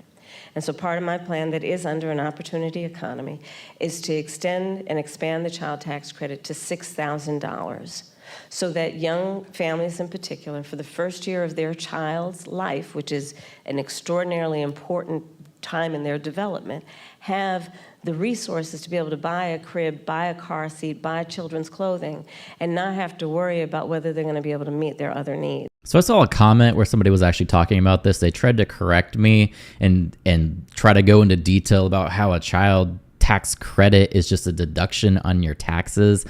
I understand that, but if you're giving deductions, that's still taking away from revenue. So if you're looking at the country as a business, you have revenue and then you have your expenses. So she's lowering revenue while increasing the expenses that are still going out, which is still not good for your business, right? Does anyone else think the corporate media has been influencing every presidential election since 2000 to be as close as possible so they get the best possible ratings and maximize their profits? No. Personally, when you look at like Trump, they were bashing him his entire presidency. So I don't think that was close at all. I think they spent a good portion of their time just saying he was shit. My parents bought a house in Brooklyn in the 80s. Neither one of my parents graduated high school. My mom didn't work. And at the time, my dad was a taxi driver, hardly making any money. Yeah, man. But they made it. Gerald, same here. My parents bought their house in the early 80s, $33K and a 15% interest rate. Jesus. And I don't need to remind anybody here, especially these esteemed journalists, but when we expanded the child tax credit a couple years ago, we reduced Black child poverty by half. And so again, if you talk about the benefit and if you think about the benefit to the economy overall, it strengthens our economy to do things like pay attention to affordable child care, affordable home health care, and extending the child tax credit. Madam Vice President, Black men, as you know, are a closely watched voting bloc. You've hosted Black men at your residence. Yep. You have engaged Black men and centered them in your economic opportunity tour. Mm-hmm. But polling shows that some Black men, particularly young Black men, are considering voting for Donald Trump, and they see him as better for the economy. What is your message to young Black male voters who feel left out of this economy, and how can your economic policies materially change their lives? It's a good question. So I appreciate the spirit of the question, but I'll tell you, I've often been asked this question in a way that I've had to respond by first saying that I think it's very important to not operate from the assumption that Black men are in anybody's pocket. Black men are like any other voting group. You gotta earn their vote. So I'm working to earn the vote. Not assuming I'm going to have it because I am Black, but because Right. And that means you can't appeal to emotion. They're literally asking you, what policies are you going to do to help the economy? So don't spend the next 5 minutes talking about your emotions, because my opinion, those young Black voters don't care. They want to be able to buy milk. because the policies and the perspectives I have understands what we must do to recognize the needs of all communities. And I intend to be a president for all people. Specifically as it relates to what we need to do, to your point around economic opportunity. Yes, I started way before I was at the top of the ticket what I called an economic opportunity tour, focused on Black men. Understanding that, for example, we have so many entrepreneurs in the community who do not have access to capital, but they've got great ideas, an incredible work ethic, the ambition, the aspiration, the dream, but don't have the relationships necessarily. So my work has included, as vice president, getting billions more dollars into community banks, including working with the big banks to do that, so that we can increase access to capital for our small businesses, for our startups. Part of my plan under my economic opportunity plan going forward is that right now, startup entrepreneurs, small businesses only get a tax deduction of $5,000. Nobody can start a small business with $5,000. So I'm expanding that to $50,000. Understanding, again, that when people have the opportunity to have the resources to get started, they're going to put the good ideas, they're going to put the hard work into it. And part of what I also know is that our young black men, our black men, just like any group of people, anybody, our small businesses are really the backbone of our economy overall. And when they do better economically, we all do better. So again, consider tax deduction. You're decreasing revenue while our debt is at an all-time high. Just something to think about. My parents' little house was $20K in the 70s in Oakland. Damn. Imagine buying a house for $20K. Biden assumes he had the black voters in his pocket. Yeah, because remember, if you don't vote for him, you're not black. Remember how well that worked out for him? Trump has white people at his rallies wearing blacks for Trump shirts. Why? Are they just trying to troll or something? That just seems stupid. More bribes. Yeah, more bribes. But again, I just want people to think, like, I know what a tax deduction is, but it's still a decrease in revenue while you're spending more. If you had a small coffee shop, how do you think that's going to work? Nobody's paying you, but you're going out and buying more, leveraging more debt. How does that work for your business? Part of my work is about understanding what we need to do in dealing with, for example, the historic inequities that have faced the black community around home ownership, right? I don't have to go through the history with anybody here about what that has meant in terms of redlining, what that has meant in terms of biases in home appraisals, and what the impact it has had on stemming the opportunity to build intergenerational wealth because of those obstacles. So part of the work that I have done and will continue to do is identify, speak truth about those obstacles, and address them. Another example is medical debt. 1 in 4 black families or individuals is more likely to carry medical debt than others. So part of my perspective, and as vice president, part of the work that we have done is to say that we're going to eliminate medical debt from being on your credit score. How are they going to make up that deficit, increase taxes somewhere else? Well, her plan is that she thinks she's going to tax all of the big evil corporations, right? But really, those big evil corporations have money and they're just going to leave the US. They're going to go make money somewhere else. As soon as she starts talking about unrealized capital gains, all of the major companies are going to bail on us, and that's going to crush our economy. Trump wants to drop corporate tax rate to 15%, costing billions in revenue. Let's see. Let's fact check. Until now, medical debt worked against your credit score, and people know their credit score like you weight, right? You know that number. And the difference between what that number is and what it needs to be is the difference between you being able to get a car loan, a small business loan, or even a lease on an apartment. And so part of my approach is understanding the obstacles that traditionally and currently exist to allow. Let me see. So this is what Paul's talking about. It says Donald Trump proposal to lower the corporate tax rate to 15%. So we're looking at Committee for a Responsible Federal Budget, if you believe in them or not.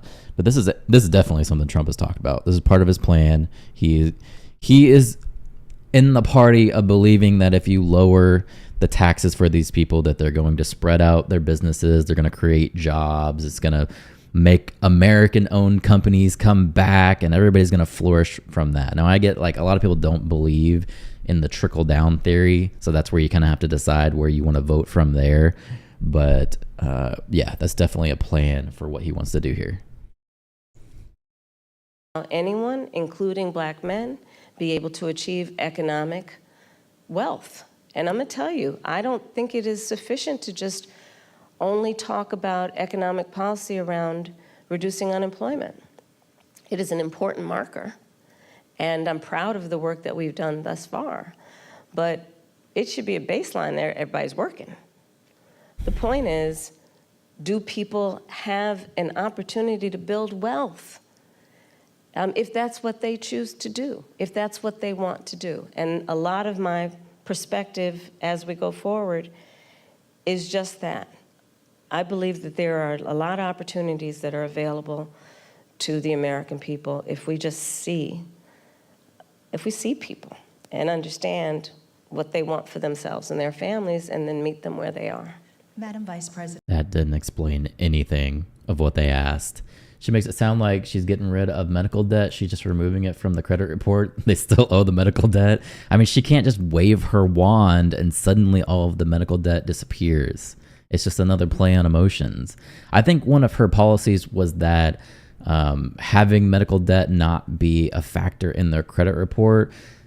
Maybe that's a good idea. I'm not totally against that, you know, to wreck somebody's credit just because they had some kind of medical issue. So I see that. Not necessarily a bad idea, but they're still going to have to afford those things. They're still going to need to be able to have the capital. So if you have a major illness, you know, you have this huge pile of medical debt, you can't just go out and buy a home anyway. That's the whole point of having the credit report, because it's, in a way, is protecting those people from not going out and leveraging too much and putting themselves in more financial ruin. More people in medical collections because they don't know the wording, for sure, for sure. President, I want to switch gears a little bit and talk about the war in Gaza. Mm-hmm. You've called for a ceasefire hostage deal and a two-state solution as an end to the war for many months now. And while you've expressed support for Israel to defend itself, a two-state solution and a ceasefire are at odds with what Benjamin Netanyahu has said is their right to defense. If it matters, as you say, how Israel defends itself, where do you see the line between aggression and defense?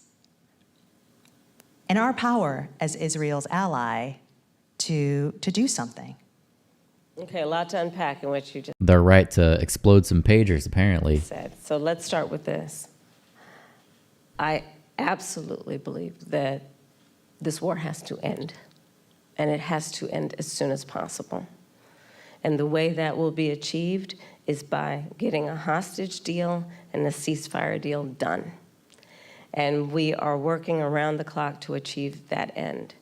Stepping back, October 7, 1,200 Israelis were slaughtered, and actually, and some Americans, by the way. I'm thinking about running for president. If this is all you have to do, come out there and be like, cancer's bad. Yeah, cancer is just the most terrible thing. I have emotions for people who have families with cancer and who have died of cancer, and just completely avoid the question. Is this all you got to do?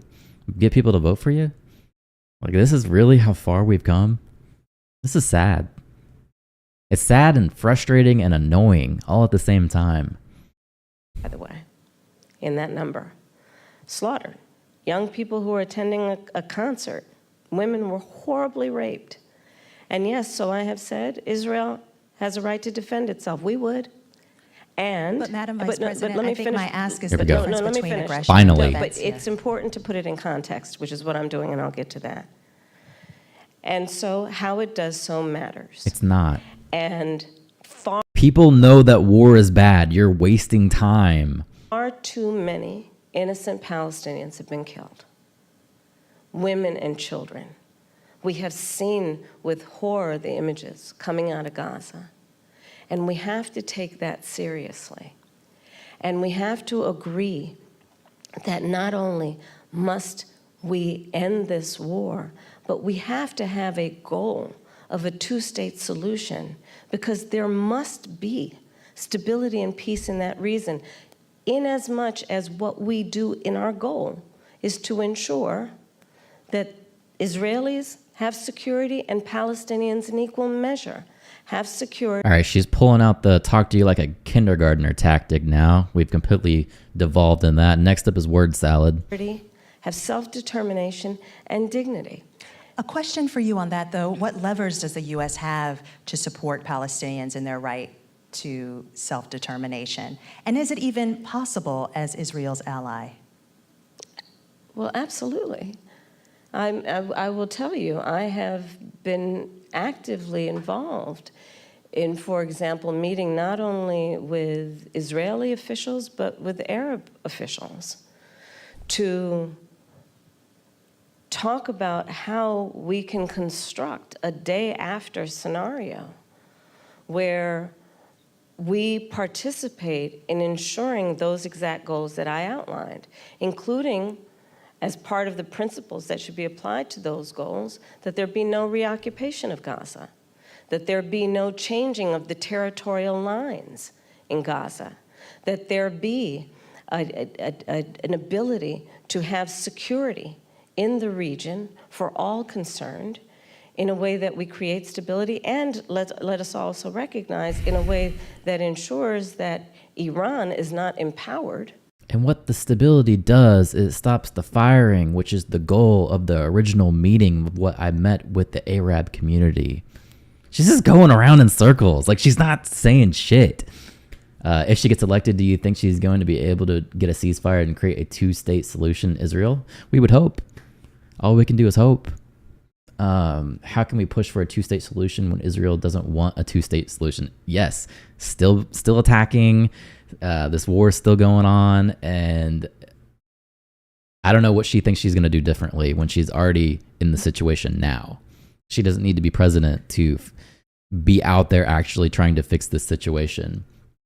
Bothers me when we put someone like 45 in the White House, makes the U.S. look stupid. I don't disagree with you, Paul. I think some of the things he says is kind of stupid. I mean, when you look at the debate, go back and look at the long video I posted of when we watched the debate, and I called it. I said Harris won that just because she was able to compose herself. She practiced. She looked better. You know, you can argue the little nuances, of course, but if you're just taking it for what it is, I thought she came off more presidential, even though she wasn't answering the questions. Paul, in my opinion, 46 didn't seem too powerful either. I mean, dude, he didn't at all.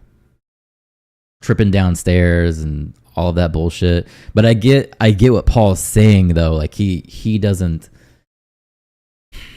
not the presidential candidate. He doesn't have the aura of Obama, where Obama, you could see him like taking care of his family, and he actually had that like presidentialness to him, even though maybe a lot of people think his politics were shit.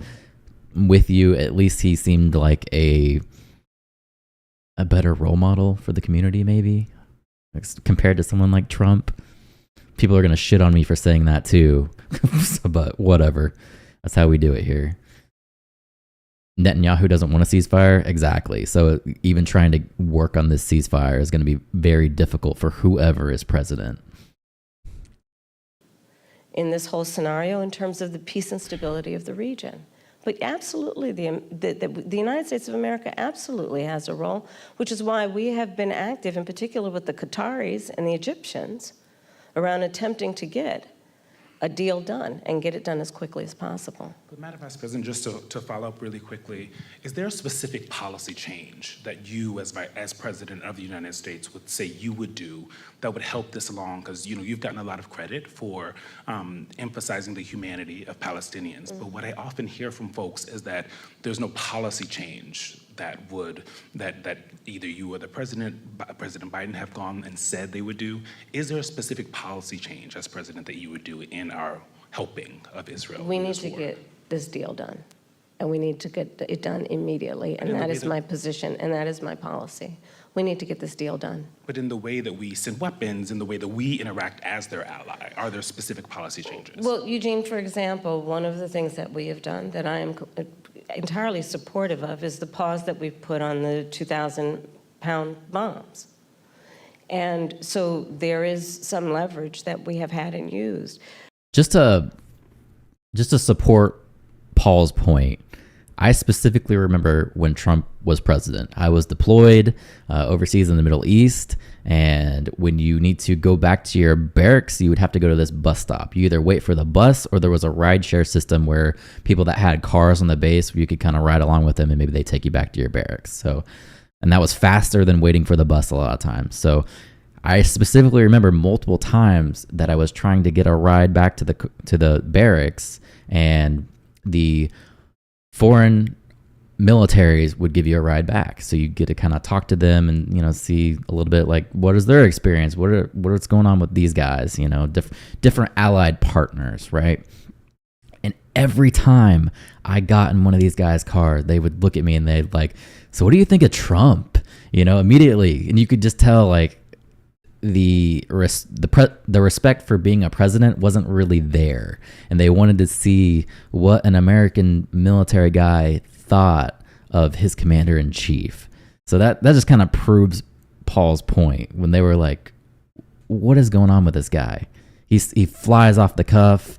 He's tweeting furiously. People at the time felt like we were on the brink of war. You can argue now with this administration we're even closer to war. But at the time, the way he was furiously tweeting, people thought we were about to hit World War III. So that was the atmosphere at the time. And I see what Paul's saying with Trump not being presidential. But ultimately, the thing that is going to unlock everything else in that region is getting this deal done. And I'm not going to disclose private conversations, but I will tell you, I've had direct conversations with the Prime Minister, with the President of Israel, with Egyptian leaders, and with our allies. And I think we've made ourselves very clear this deal needs to get done in the best interest of everyone in the region, including getting those hostages out who, we saw the latest example of what happened with the six most recently, one of whom was an American citizen. But what do you say to those that say that's not enough, that stopping the 2,000-pound bombs the one time wasn't enough, that this administration, your possible administration, has to do more? Well, we are doing the work of putting the pressure on all parties involved to get the deal done. But let me be very clear also. I support Israel's ability to defend itself. And I support the need for Palestinians to have dignity, self-determination, and security as we move forward and get a two-state deal done. But right now, the thing we need to get done is this hostage deal and this ceasefire deal. We need a ceasefire. We need the hostage deal. I want to switch gears. Has she had any conversation with Hamas, I wonder? Doubt it. She's starting to get shaky in her voice. She has no answers because that reporter just slightly tried to push back on her, and that's when she started to get shaky again. Not even like anywhere close to the level Trump was dealing with, but just a little pushback, and she's starting to fold. Here's to racial justice, Madam Vice President. Last month, you eulogized Congresswoman Sheila Jackson Lee. Yeah. Jackson Lee's signature bill, one of a few, was H.R. 40, which would create a commission to study the history of U.S. slavery and study the issue of reparations. Here we go. She introduced H.R. 40 every session of Congress, taking up the mantle from Congressman John Conyers. This is a bill that you have co-sponsored as a U.S. Senator. Yet, this has, despite the fact that this has been, similar commissions have been created on the state level and on the local level, is yet to pass in Congress, let alone come out of committee. Congresswoman Jackson Lee, Congresswoman Barbara Lee, and other advocates have called for President Biden to take executive action to create this commission. Would you, as president, take executive action to create this commission, or do you believe that it should happen in Congress? Well, first of all, as you mentioned, Sheila Jackson Lee, she was an extraordinary leader who we just recently lost, and she was a friend and a real champion for so many issues. So I feel compelled to say that about her.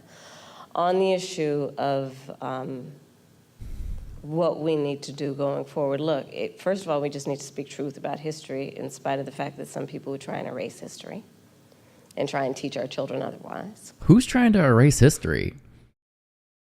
I spent my entire time in high school, and it was, or my entire probably freshman, a lot of sophomore. All we did was talk about the Civil War, and it wasn't even necessarily about the Civil War, like the fighting and everything going on. It was more about slavery.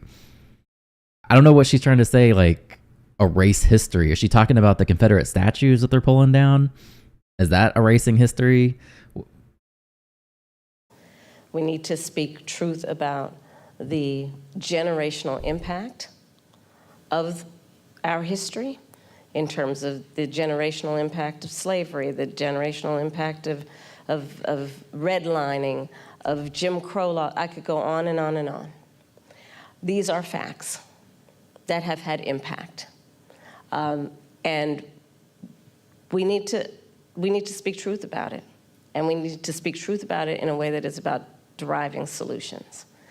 And frankly, I think that we, and part of that is studying it to figure out exactly what we need to do. But part of what we can do right now is, for example, what I'm talking about in terms of building an opportunity economy, which is addressing explicitly the obstacles that historically and currently exist and dealing with them: student loan debt, medical debt, bias in home appraisals. What we need to do in terms of dealing with an issue that I have championed for years, Black maternal mortality. Why can't she actually answer the question? She hasn't answered one question. Which is the fact that Black women are 3 to 4 times more likely to die in connection with childbirth than other women. And we know that the reasons for that include disparities that pre-exist her pregnancy, including disparities that exist in the system during her pregnancy. So all of those things must be addressed.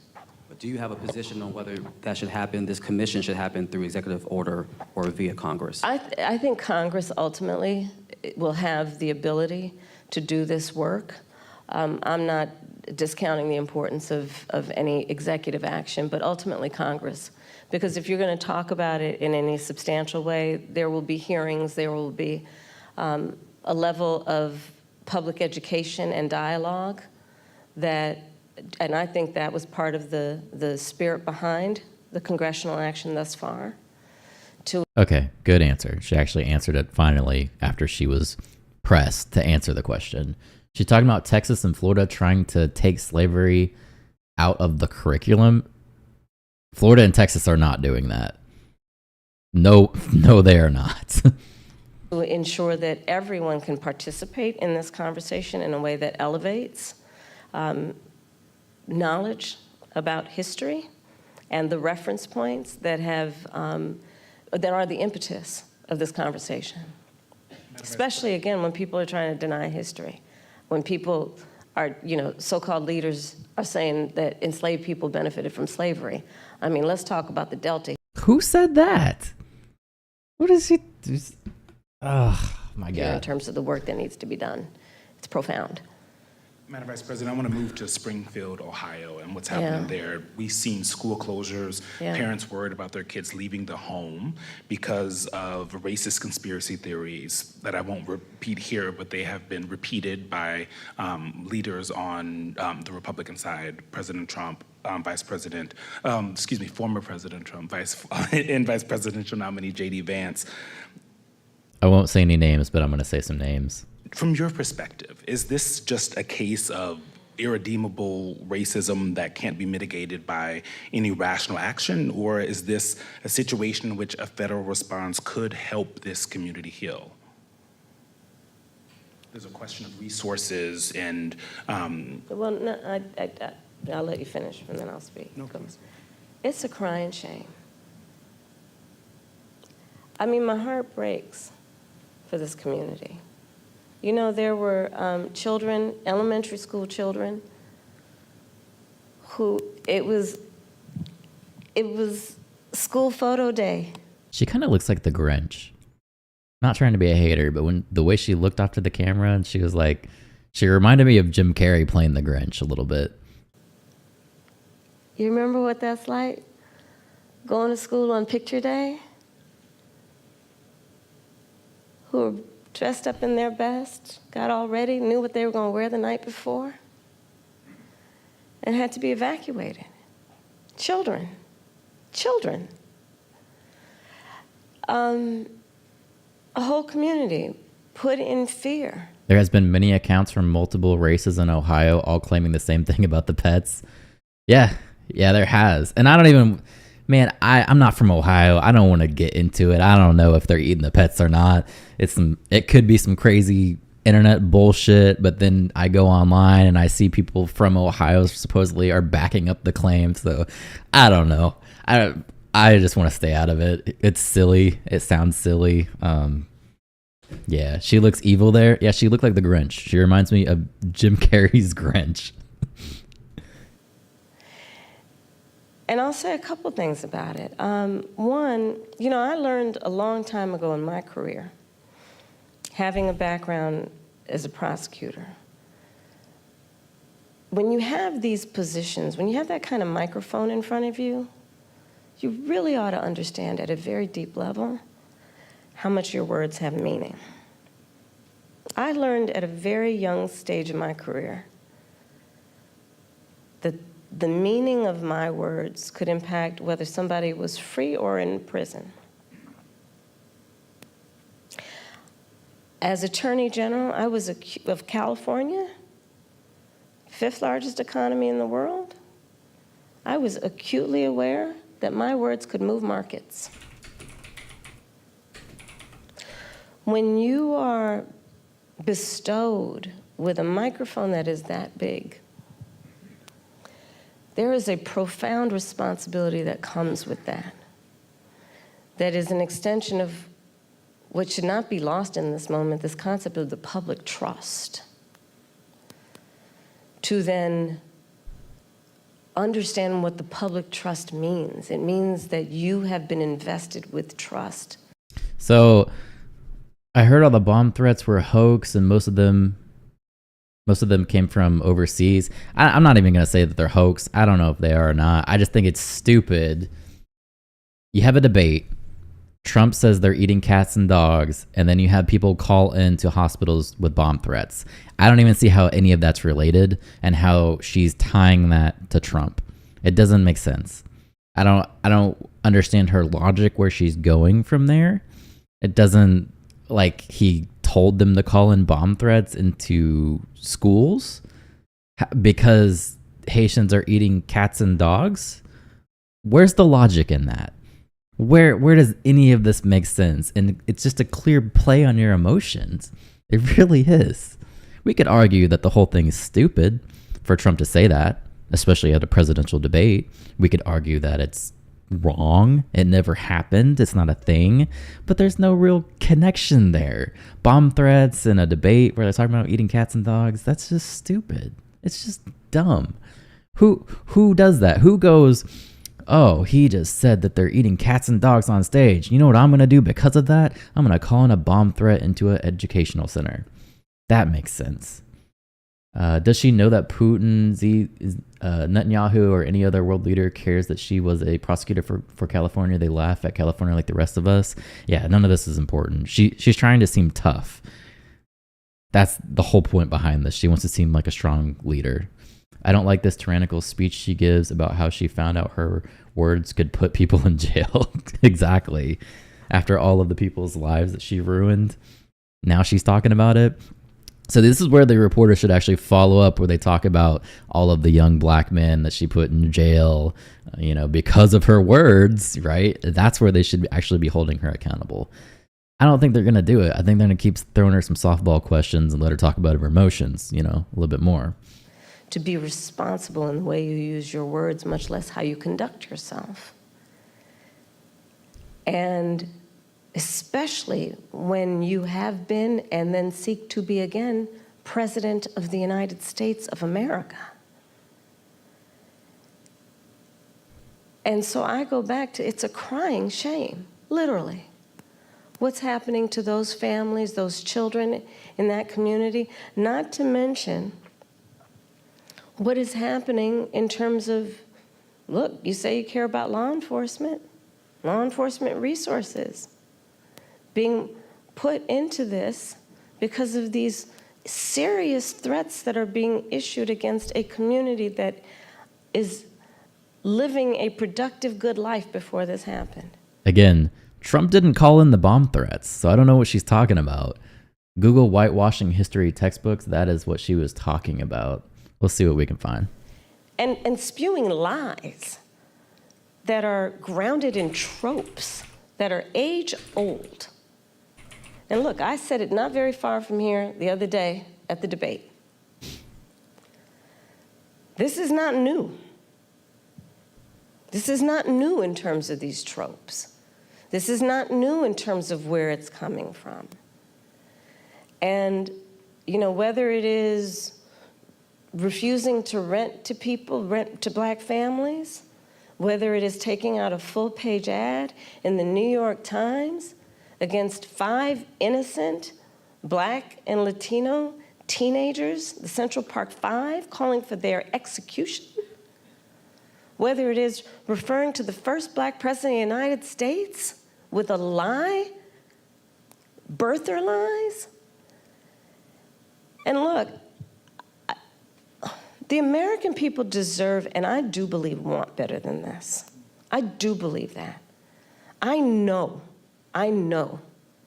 the vast majority of us as Americans know we have so much more in common than what separates us. I know that.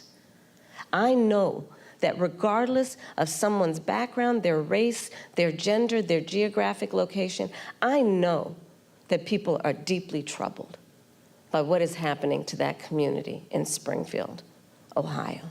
And it's got to stop. And we've got to say that you cannot be entrusted with standing behind the seal of the President of the United States of America, engaging in that hateful rhetoric that, as usual, is designed to divide us as a country, is designed to have people pointing fingers at each other. It's designed to do that.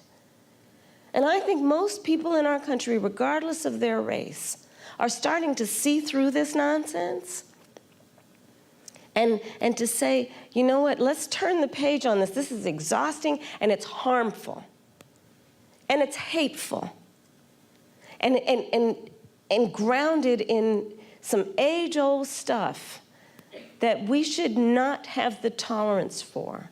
So let's turn the page and chart a new way forward and say, you can't have that microphone again.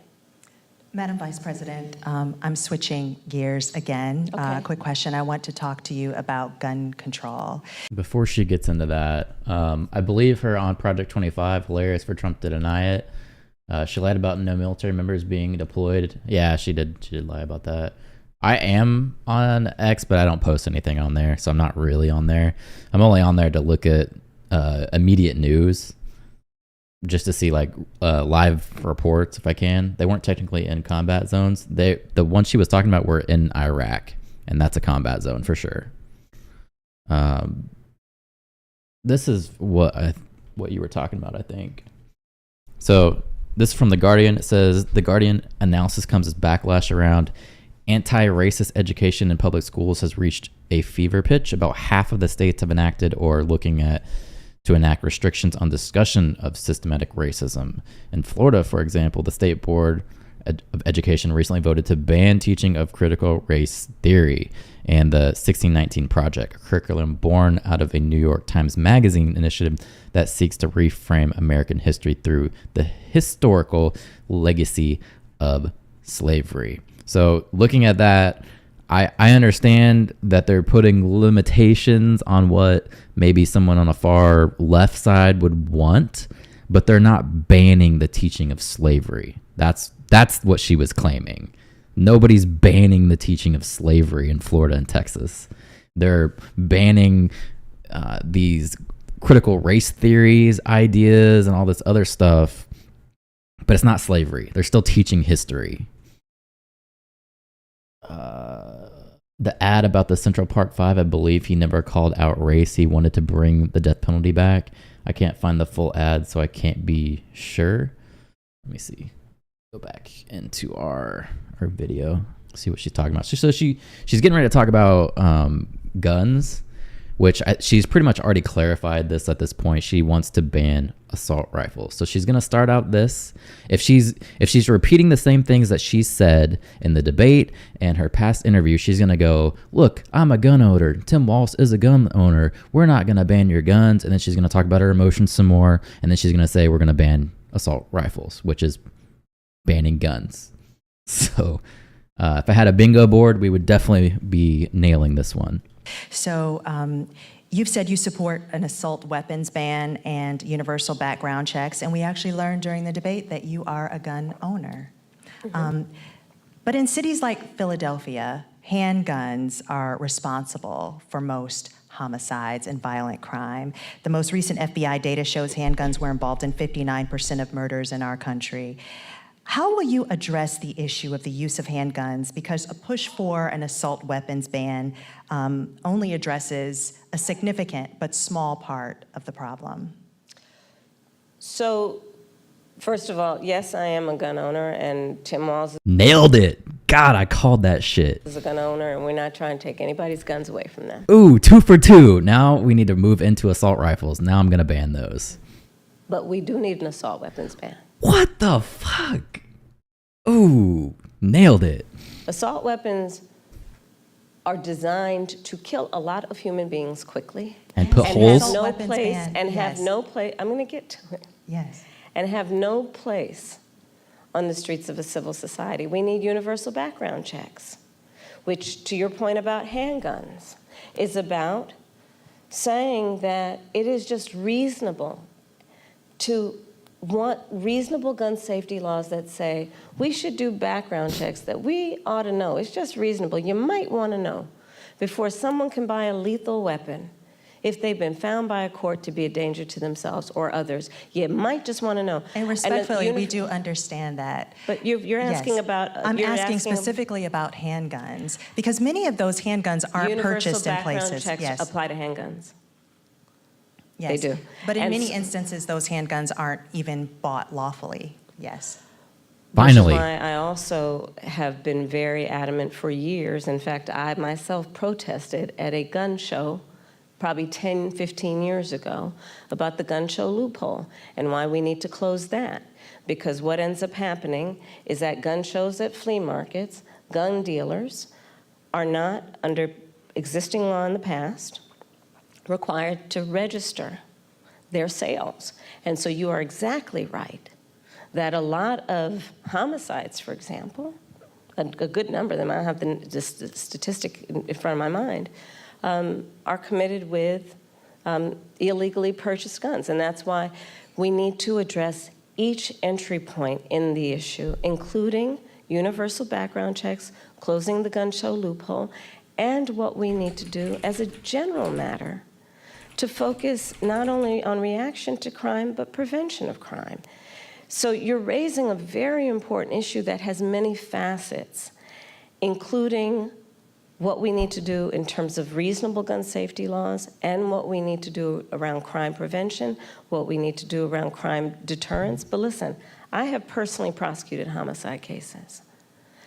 I have held the hands of mothers who have come to me crying, who have said, I only want to talk to Kamala, because they knew when they sat down, I would treat them with the dignity and respect that they were entitled and due about the loss of their child, often their son, to gun violence and the need to take it seriously. And we must take it seriously in every way, understanding it's not just about a soundbite. It's about a comprehensive approach that deals with the tragedy of, to your point, everyday gun violence in America. It's real. It has had a profound impact in terms of trauma that, for the most part, has gone undiagnosed and untreated. The trauma that exists in communities around the violence of losing their children, losing a brother, losing a father, an uncle. All of that must be addressed, and we have to have a holistic response to it. Are there things we haven't thought about yet? Because every time we bring up this issue of gun violence, universal background checks comes up and a ban on assault weapons.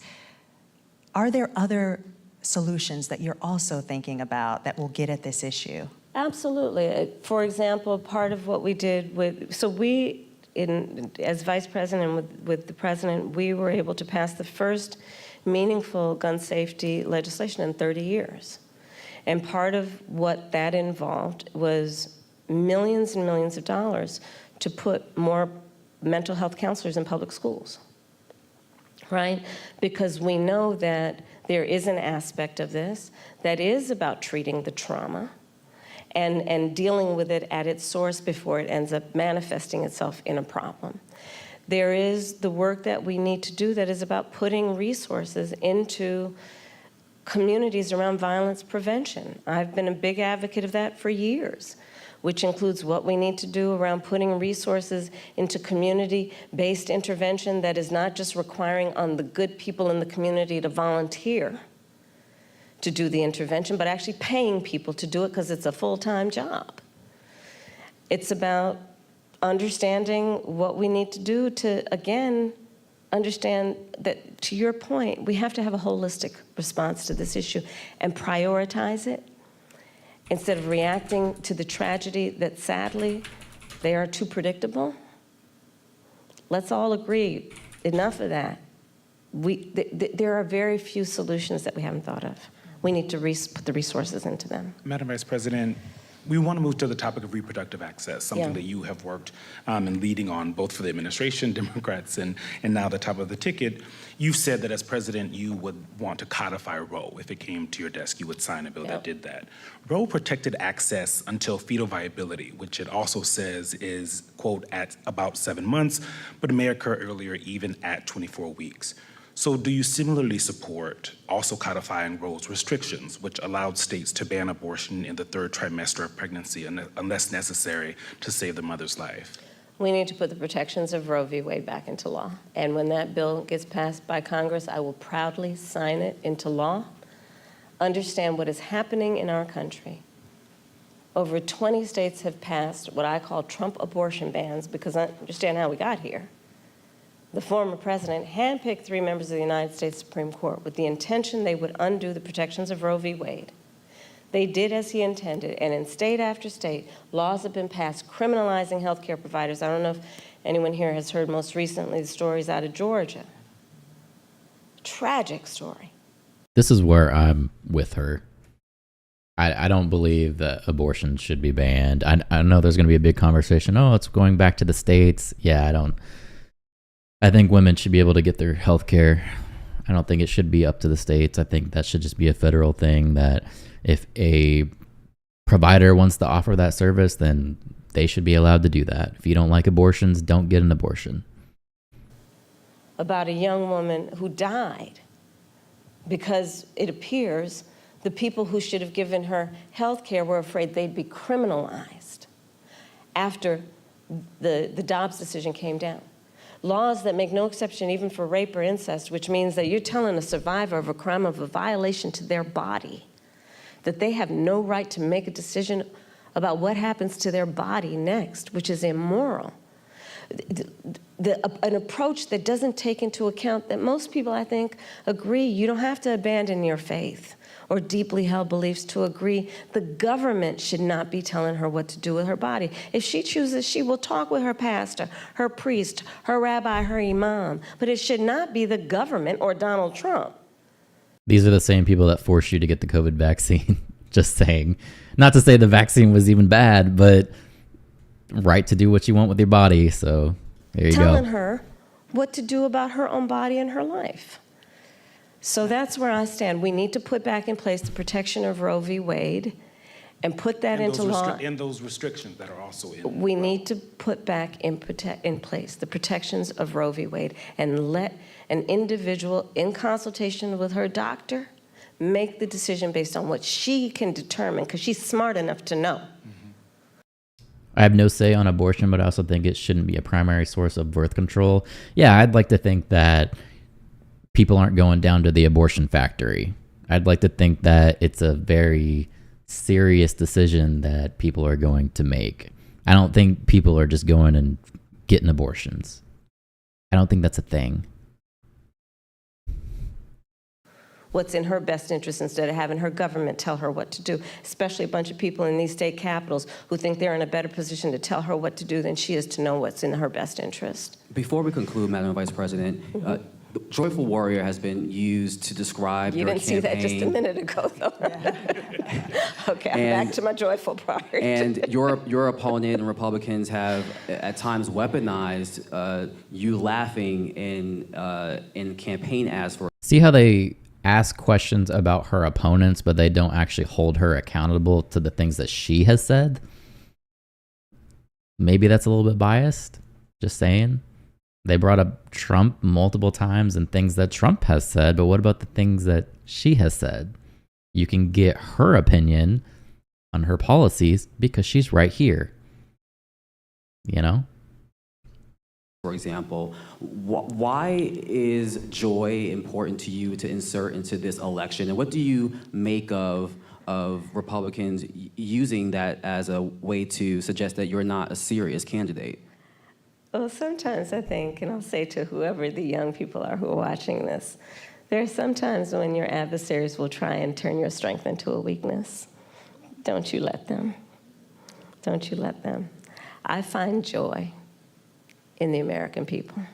I find joy and optimism in what I see to be our future and our ability to invest in it. I find joy in the ambition of the people. I find joy in the dreams of the people. I find joy in building community.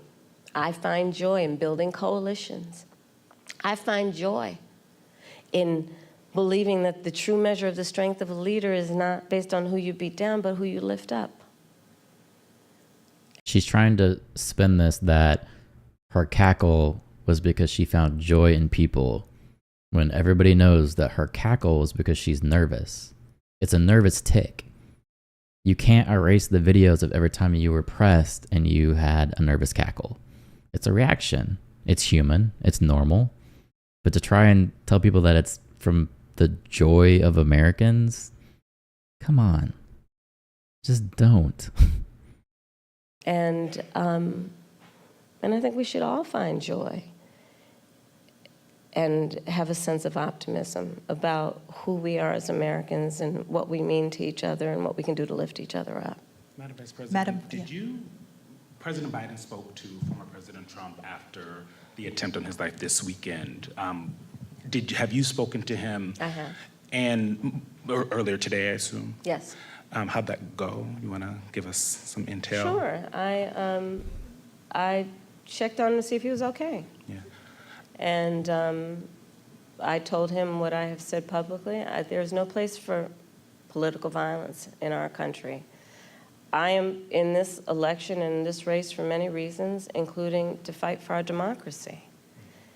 And in a democracy, there is no place for political violence. We can and should have healthy debates and discussion and disagreements, but not resort to violence to resolve those issues. On January 6th, your vehicle was allowed to kind of pass a viable pipe bomb. We've seen. No, I was in the building. You were in the building. And we've seen what's happening with former President Trump. Do you have full confidence in the Secret Service to protect all of you? I do. You feel safe for you and your family? I do. But, I mean, you can go back to Ohio. Not everybody has Secret Service. And there are far too many people in our country right now who are not feeling safe.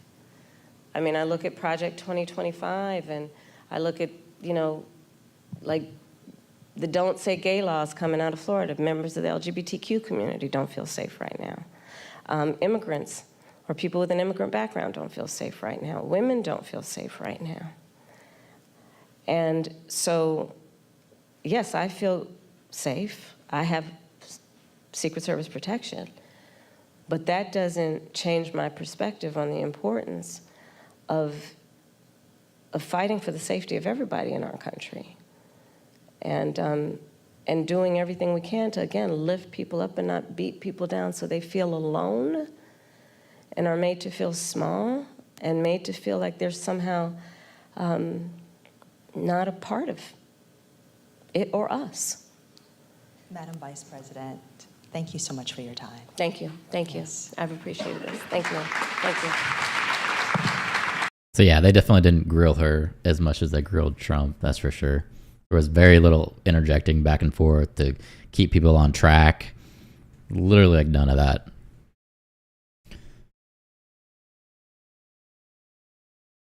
All right. The Wicked Witch of the West had a cackle. Was she? Was that because she was joyous? Maybe that was because of all the shit Trump has said and done.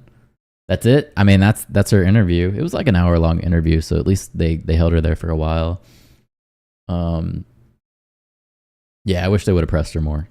That's my thing. They were downright hateful to Trump. Like downright, like from the gate, hateful, attacking him. And for her, they were like, "What's your favorite ice cream?" Let's have her talk about her emotions for 10 minutes at a time.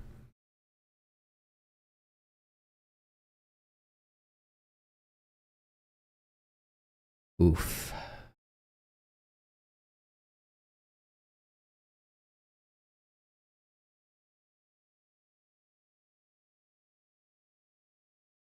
All right, I'm gonna go to the restroom and then do the White House press briefing.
All right. After everything, I'm now leaning third party. I think we all should just lean third party. And Pivco? I don't know what you're saying, brother. I don't know what language that is. They don't have a translate on Twitch? Guess not. No translate.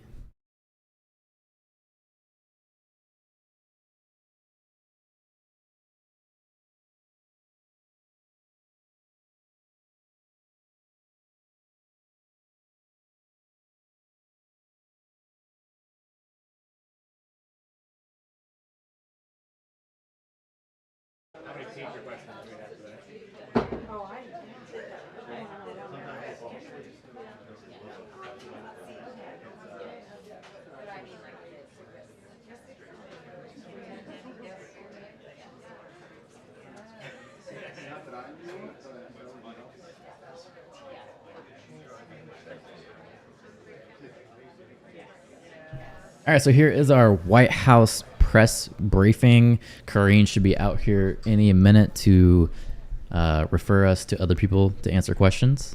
So we're always ready for that. Here she is, coming out. Hey, good afternoon, everyone. Oh, thank you. All right. Happy Tuesday. Okay, I do have a couple of things at the top, so bear with me here. So on September 23rd to the 25th, the president will travel to New York City to participate in the 79th session of the United Nations General Assembly. In addition to addressing the General Assembly on Tuesday, the president will meet with world leaders to discuss cooperation in tackling threats to international peace and security, advancing global prosperity, and protecting human rights. We will have more to share on the president's engagements at UNGA in the upcoming days. I wish we had 3 viable parties. Me too, brother. Me too. At this point, it's just getting sad and weird and just not classy, I guess is the word for it. I wish we had that. I'm surprised she hasn't referred the entire press briefing to someone else. That's what she does with the other guy who comes in occasionally, or more. Yeah, 3 or more parties would be nice. An actual political spectrum of different kinds of decisions that we could make. That would be great. Yesterday, as you all know, the White House, led by the National Security Council and Office for Pandemic Preparedness and Response, hosted a convening of federal agencies, global and domestic public health partners, advocacy organizations, and community leaders to discuss the escalating Mpox outbreak in the Democratic Republic of the Congo and also elsewhere. The Biden-Harris administration is diligently working to combat the significant increase of Mpox cases in the DRC and ensure our own preparedness and resilience here at home. We've been closely monitoring the spread of Mpox in DRC since 2023, working closely with the government of DRC as well as regional and global health partners to reduce the impact of this outbreak and safeguard public health. Over the past few months, the United States has provided an additional $20 million to support Mpox preparedness and response efforts in Central and Eastern Africa, and we are prepared to spend an additional $35 million on the response. We have COVID round 3, boys. Let's go. Whoa, that is a bright outfit today. Do I hear circus music? I thought Orange Man was bad, and here we got this. I'm looking at Jill Stein's platform. I agree with about half of it. I've never actually looked into the third party, actually dived into their policies to see if it was even viable. We know they're not going to win, so what's the point? have also been surging vaccines to the response, with 50,000 doses of vaccines arriving in DRC just last week. The U.S. will continue to be a global leader in the Mpox response and bolster domestic preparedness as well. Today, on the other side of Pennsylvania Avenue, Senate Democrats will once again put forward a bill to safeguard access to IVF. You guys really don't like her. I like Jen better. So, I don't hate her. I'm not like the people that actually hate her. I look at her like the chief who is explaining things for the commander, right? That's her position. So she's never going to say anything negative about the commander, obviously the commander being Biden, right? I look at her in a military format. It's always going to be like political bias, right? You're never going to get actual answers that don't make the president look good. And in a certain extent, probably in this platform, that's what she should be doing. But I think people get mad because they expect her to be honest on certain issues, and she's not. She's going to go from the playbook. She's like the chief. At least Jen answered some questions. I feel bad for her. I feel like she has a horrible job. Yeah, I hope they pay her a lot of money. The stress that she has to deal with, I'm sure she's probably gone home and cried a bunch of times, just being real. I don't want that for her, but I'm sure in her position, she probably has done that many times. It's a tough job, really tough job. For families across the country. As you'll remember, Senate Republicans have blocked this bill multiple times before, refusing to protect access to fertility treatments for women who are desperately trying to get pregnant. As President Biden has said, the disregard for a woman's right to make these decisions for herself and her family is outrageous and unacceptable. Republican officials have had every chance to protect reproductive freedom since the Supreme Court's extreme decision to overturn Roe v. Wade, and at every turn, they have refused to do so. Instead, their dangerous agenda is having devastating consequences for women's health and lives.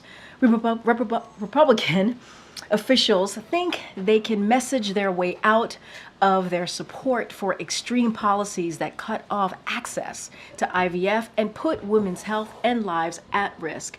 But no attempt to rebrand can change the fact that Republican elected officials have spent decades trying to eliminate the constitutional right to choose and undermine reproductive freedom everywhere. When Roe v. Wade was overturned, Republican elected officials got what they wanted, and they are not going to stop there.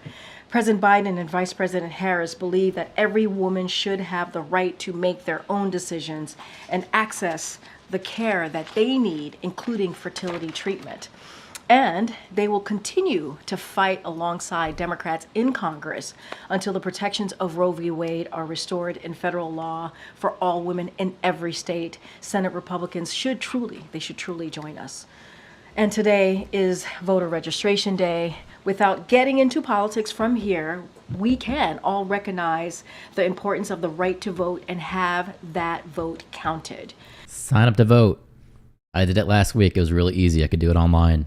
Sign up. Since President Biden came into office, he has worked to protect that right by promoting nonpartisan access to voter registration and making voting more accessible for everyone who is eligible. From students to veterans to tribal communities. The president and the vice president believe that to fully secure the right to vote in every state, Congress must take action and pass the Freedom to Vote Act and the John Lewis Voting Rights Advancement Act. We will keep working to make sure Americans can engage in the democratic process and have their voices heard. No matter who you are or who you vote for, who you vote for, please go to vote.gov for more information about registering to vote. Again, this is about making this is a nonpartisan effort about making sure that the people who are eligible to vote have that right to vote. So please go to vote.org. Okay, with that, Chris. Here we go. Questions. There has been an outbreak of exploding pagers in Lebanon. Does the White House have an understanding of whether Israel is responsible for this attack, and any concerns about the escalating conflict in that region? So I still have it up just to show people really quick. This is what's going on. It says exploding pagers in Lebanon and Syria kill at least 8, including members of Hezbollah. And if we go down here, there actually is so far, there's different numbers out there. Some people are saying that's actually 3,000 to 4,000, and the story is still developing. This just happened a few hours ago. It says 8 people were killed and 2,750 were wounded, 200 of them critically injured. Now there's videos on X. Unfortunately, I cannot show you those videos of people being rushed into the hospital. It's bad. It's really bad. It is fucked up that who would have thought pagers are just exploding on people. One, who still has pagers anymore? Surprised that any of that is actually happening and they weren't using cell phones, but apparently they are. But it's definitely very messed up. DOJ referred to the FBI, CIA. What are you referencing there? So we have not. We have seen obviously the reports. I don't have more information to share, and I'm not going to speculate from here. Also, the president said that he wanted to see the Secret Service get more resources. What is the White House doing to make sure the Secret Service gets more resources? What will those resources look like? And also, what is the thought on reorganizing the Secret Service to refocus on executive protection? So a couple of things you asked. So just want to. As it relates to the CR, as you know, that's a short-term CR. The Secret Service is working closely with Congress on their needs, and so there can be many avenues to get there, to make sure that we actually achieve that goal. So we're not going to get ahead of those conversations. Who this will be referred to? Oh, I have no idea. If I just took a guess at it, probably CIA, maybe. As we're talking about more broadly supplemental funding, just want to take a step back and walk through again what the president believes in your question to me. The president believes that Secret Service should have every resource capability available to them, the protective measures available to them to do a mission that is indeed critical. And so we want to make sure, the president wants to make sure that they have the resource for that. And just to take a step back, in August, as part of our responsibility to plan for a possible short-term continuing resolution, OMB provided Congress with a list of budget needs to avoid disruptions to government services through the first quarter of the fiscal year. One of those requests submitted was for the U.S. for the Secret Service. It would ensure Secret Service had the ability to execute its, again, critical mission even during a continuing resolution, including its responsibilities related to the 2024 presidential campaign. Without that particular request in August, that anomaly, the Secret Service would have inefficient resources to sustain and enhance protective operations during the period of the CR. Separately from that, again, the Secret Service has been in touch with Congress. We believe there are many avenues to get that done, and so we're not going to get ahead of those conversations. But this is something since August that we've been talking about. The president has been always very clear. They need more resources. The Secret Service needs more resources. They need more capabilities. The mission that they are indeed doing is critical. To your question about the change of leadership, the president has confidence in the Secret Service leadership. He commends the Secret Service for their handling of the situation and ensuring that the former president was safe, his safety. The Secret Service has already announced a review into the incident, into what happened. And so, as we have said many times, the men and women at the Secret Service have a hard job, a tireless, thankful job. And we have to remember they're protecting the president, they're protecting former presidents, and many others. Again, this is a mission that is critical. The president certainly has full confidence in them. Go ahead, Selena. Thanks, Karine. Donald Trump blamed President Biden and Vice President Harris for the latest assassination attempt against him. He claimed without evidence that their rhetoric is causing him to be, quote, shot at. How is the White House responding to those comments? Well, I love that you added without evidence because I want to be very clear here. The president and the vice president have always forcefully condemned violence in all forms. Of course they have. Why does every government entity seem like they always need more money? Well, I mean, it's just like being in the military, man. If you have a budget, you're set at this is what you're allowed to spend. If you dip below that, then they cut your budget for the next fiscal year. So what people always try to do is they grow their budget so they get more money every year, right? They have more money for more resources, more TVs and furniture and all that bullshit that you saw in the military. It's the same concept. That's just how the money goes around. They have to keep showing that they're spending, otherwise they get funded less. Or if something critical happens, they jump out and they say, I need money for this, so they can cap their budget higher. Including political violence, and we certainly have never encouraged any violence in any way. If anything, this is a president and a vice president has been pretty forceful about that. When it comes to differences in issues and policies, we believe that there should be a conversation. There was a debate just last week, right? There should be a conversation and a back and forth about that, a healthy conversation. And it's crucial that we do that. And the president has also said, when it comes to, violent rhetoric, we got to bring the temperature down. You heard that directly from this president. And it is not the time to... They say that, and then they turn around and call him a dictator and say that he's a threat to democracy and all of this stuff. And Trump does the same thing. It's just no one's made an attempt on the other side as of yet. Probably because they have increased Secret Service around them. To tear Americans apart. We cannot do that or divide our country. The president and the vice president is always going to call that out. But they have been very clear, very forceful on condemning any form of political violence. So do the president and vice president believe that the kind of language that Trump used in those comments I just said are contributing to the tension and divisiveness you just talked about? It is, look, we're going to be really clear, we've always have been. It is important to bring down the temperature. To bring that temperature down of that political violent rhetoric. We've been very clear about that. And we believe, this president believes, let's not forget why he decided to run in 2020, was about that, was about making sure that we bring the country together, that we bring people together, and it was not about dividing. And so we're going to continue to be very, very clear about that. We're going to continue to call that out. And they did, January 6th. The president and the vice president called that out. When Paul Pelosi was attacked because of political rhetoric, violent rhetoric, we called that out. And when the first incident happened a couple weeks ago, the Butler, after that aftermath, the president called that out as well.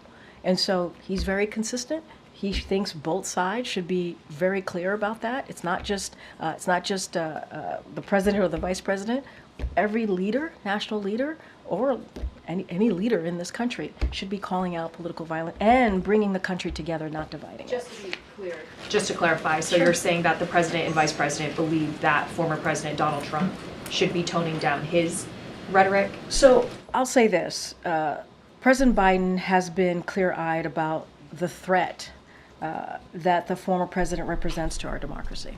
He's been clear-eyed about that. From his role, let's not forget, from his role of January 6th, where he refused to accept the outcomes of free and fair elections. Look what happened on that day. Some of you were there at the Capitol. Some of you have colleagues who were there at the Capitol, reported and saw what happened. 2,000 angry people went there to try to overturn a free and fair election. You can't have it both ways. Are we stopping or are we going? Pick one. And so it's not going to stop the president and the vice president to call out, to continue to strongly call out, when it comes to protecting our democracy. So are we cooling things down or are we firing it back up? We have to be forceful about that. We have to be very clear. We can resolve our differences, right? Via talk at the ballot box, right? We can have differences in policies and issues. That is okay. It is important that we have differences there. But when it comes to political violence, we have to condemn it. Go ahead, Jeff. Thanks, Green. A couple follow-ups. Is the president concerned about additional escalation in the Middle East after this pager incident with Hezbollah and Israel? I'm going to be super thoughtful about this. I'm not going to get into speculation from here. I wasn't asking you to speculate. I'm just not going to go beyond the reports. Just going to be not going to get into hypotheticals here. Okay, I wasn't asking a hypothetical. I'm asking if the president is concerned about future escalation, which is something he's talked about when a it comes lot. when it comes to the Middle East, that is something that we have spoken to before. We are always obviously concerned about that. This particular incident, I don't want to get into speculate about it or get into hypotheticals about it. When we think about the conflict along the blue line between Israel and Hezbollah, it has gone on for way too long, long enough, and so it is in everyone's interest to resolve it quickly and diplomatically. So we continue to believe that there should be a diplomatic resolution to this, and so I will leave it there. And well, actually, I'll add, this is why the ceasefire negotiation is so important. This is why the hostage deal is so important. This is why the president and his administration has been working around the clock, 24 hours to get that done. We believe the deal would help reduce tensions along the blue line, and that is one of the reasons we believe diplomatic, obviously, efforts are. So actually, Chadwin, I wasn't wrong when I was talking about them heating up the pager devices to make them explode. There's a report here that says apparently the pagers first heated up and then exploded in the pockets or the hands of those carrying them Tuesday afternoon, according to Lebanese security officials. So they didn't have any kind of payload in them. It was just as I kind of suspected when we were talking about it, that they were probably overran. They overcharged the CPU, put all kinds of heat into the device, and eventually, because it has lithium-ion batteries, it's going to explode. You might not be able to get every one of them to explode, but they got a good amount of them to explode. These pagers run on lithium-ion batteries, the officials added, and he claims the device exploded as a result of an Israeli security operation. He gave no evidence, but Israel has a long history of sophisticated operations behind enemy lines. Experts say the experts said the pager explosions point to a sophisticated, long-planned operation possibly carried out by infiltrating the supply chain and rigging the pagers with explosives before they were imported. So now they're trying to come back and say that it was explosives. Either way, they overcharged them and they blew up, pretty much. They put a huge demand on them to the point of either their batteries exploding or maybe they do have a payload in them. Who knows? But that's definitely concerning when you think of their supply chain. So do I need to worry if I'm watching this stream on my phone? Hopefully not. Don't EVs run on the same kind of batteries? Are we going to have EVs exploding? I mean, if they're following that original line of thinking that they're showing here and that you could just overheat a device, then yeah, I guess the EV possibly could explode. You'd like to think that they would have some kind of defense for that, but usually when it comes to cybersecurity issues, you can go around any kind of defense either way. So maybe you should be concerned. All right, let's put her back on. Critical and important at this time. As it relate to that incident, we've seen the reports. I just don't have anything to say beyond that. On the issue of political rhetoric, do you have any reaction to Senator Vance's comments in which he noted that the difference between, in his view, the difference between Republicans and Democrats is that no one has tried to assassinate Vice President Harris?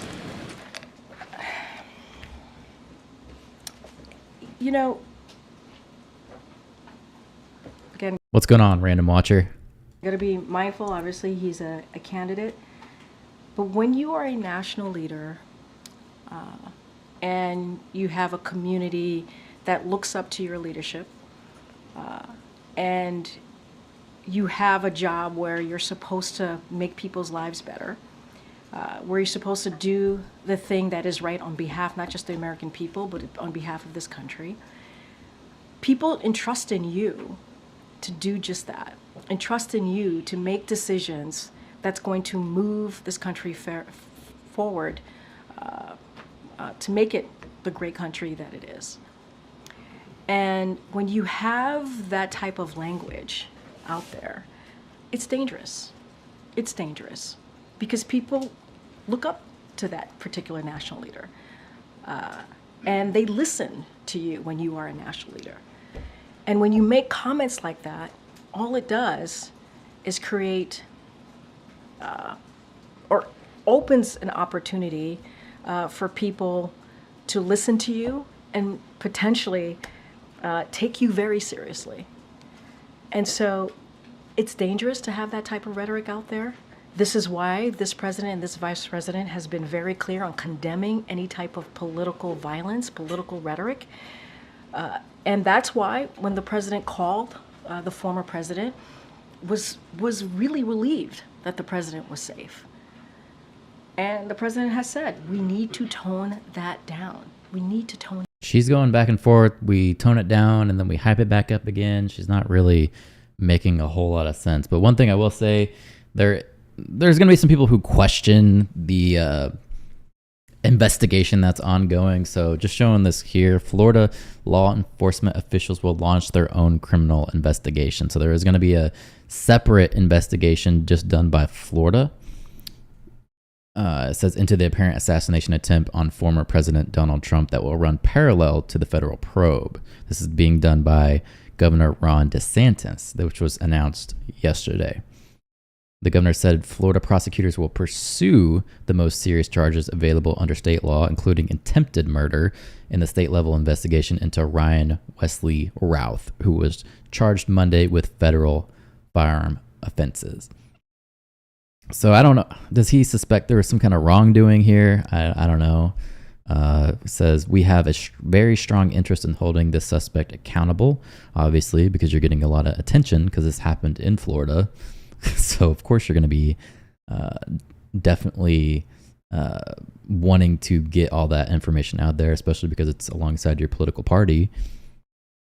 It says it's not uncommon for state and federal law enforcement agencies to run simultaneous investigations into crimes, as states may be able to bring charges that are unavailable at the federal level. Okay, interesting. so far.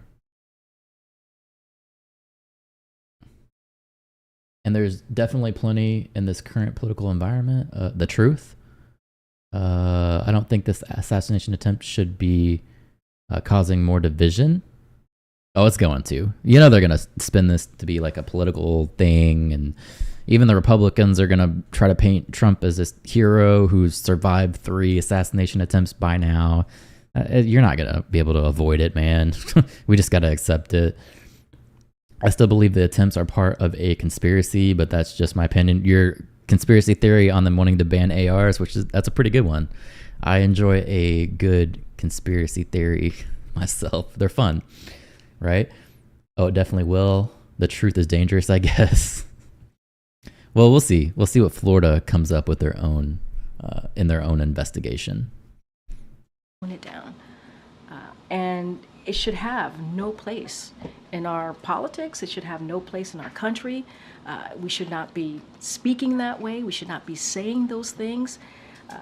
It is already. We are living in a space right now where the political rhetoric is too high. The violent rhetoric is too high. And we saw what happened on January 6th. We saw what happened sadly, to Paul Pelosi. Mm-hmm. And we saw what happened at Butler, the aftermath of Butler, and over the weekend. And we gotta tone it down. We do. Tone it down, guys. One more on the Lebanon situation. Just given that you and John Kirby from this podium have talked about so much, that the one thing the U.S. would like to avoid is an escalation in the region. And we're talking about at least 9 people dead, thousands of people injured. I mean, can you give us a sense of whether there have been at least discussions here in the building about concerns that this could be the start of something new? Look, I've always said, and we've always said to your question, our concern of escalation in the Middle East, and we've talked about, I just went into how it's important to have those diplomatic conversations. And even talked about how enough is enough. As it relates to this particular report, obviously we've seen the report. I don't have more information. I don't want to speculate from here, but we've been very clear about the tensions in the Middle East and wanting to make sure that we do everything that we can to lessen the tension there. Can you say whether senior officials were surprised to see this kind of coordinated, widespread? So what I can say is, if you're asking me if the U.S. was involved, no, the U.S. was not involved. If you're asking me if we were aware of the operation, we were not aware of this incident, that hundreds of pagers, as you just mentioned, were going to explode in Lebanon ahead of time. This is not something that we were aware of, and I'm just not going to go beyond that. And just, she referred to it as an operation. Sorry for interrupting. You referred to it as an operation. Yeah, this incident.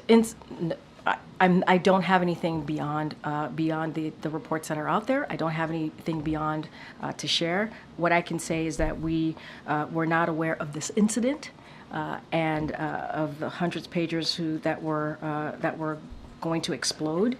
To be fair to her, this just happened like an hour before she came out here. So just to be fair, she's not going to have all the details right now. In Lebanon ahead of time, that is not something that we were aware of. That's what I can confirm. Go ahead. Just in the context of what happened on Sunday with the former president, President Biden said in a radio interview this morning, quote, "Everything's frightening." Does he feel absolutely confident that he is safe? Does he feel absolutely confident that the vice president is safe when they are out traveling, out and about? Yes, he has full confidence in the Secret Service. He understands the difficulties of the job, the tireless work that the Secret Service, the men and women of Secret Service do every day. And he also says they need more resources to be able to, capabilities, resources to be able to do the job that they're doing. It's not just the president, it's not just the vice president, it's also former presidents and much more. And so that is why we continue to work with Congress. Only good bullshitters have her job. I mean, her job is to back the president, so I see where she's coming from. I really can't take her serious today, not with that suit. I completely agree. I don't like the suit either. It really does look like a clown suit. I don't know what she was thinking with that one, but okay. Just let her have it.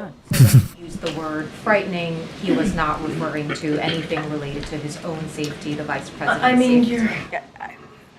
I have not spoken to him specifically of what he meant. You're asking me about his own safety. What I can tell you, he has full confidence in the Secret Service. I think if you look at the political rhetoric more broadly, which the president has said the temperature needs to go down. It needs to go down. You think about, January 6th again, what happened to Paul Pelosi? All right, she's going in circles right now. She's talking about the same thing over and over. So, was that Ducey up front? I don't know if our guy's there today. What happened, Butler? We'll see. Pennsylvania? What happened over the weekend? Yeah, we need to turn it down.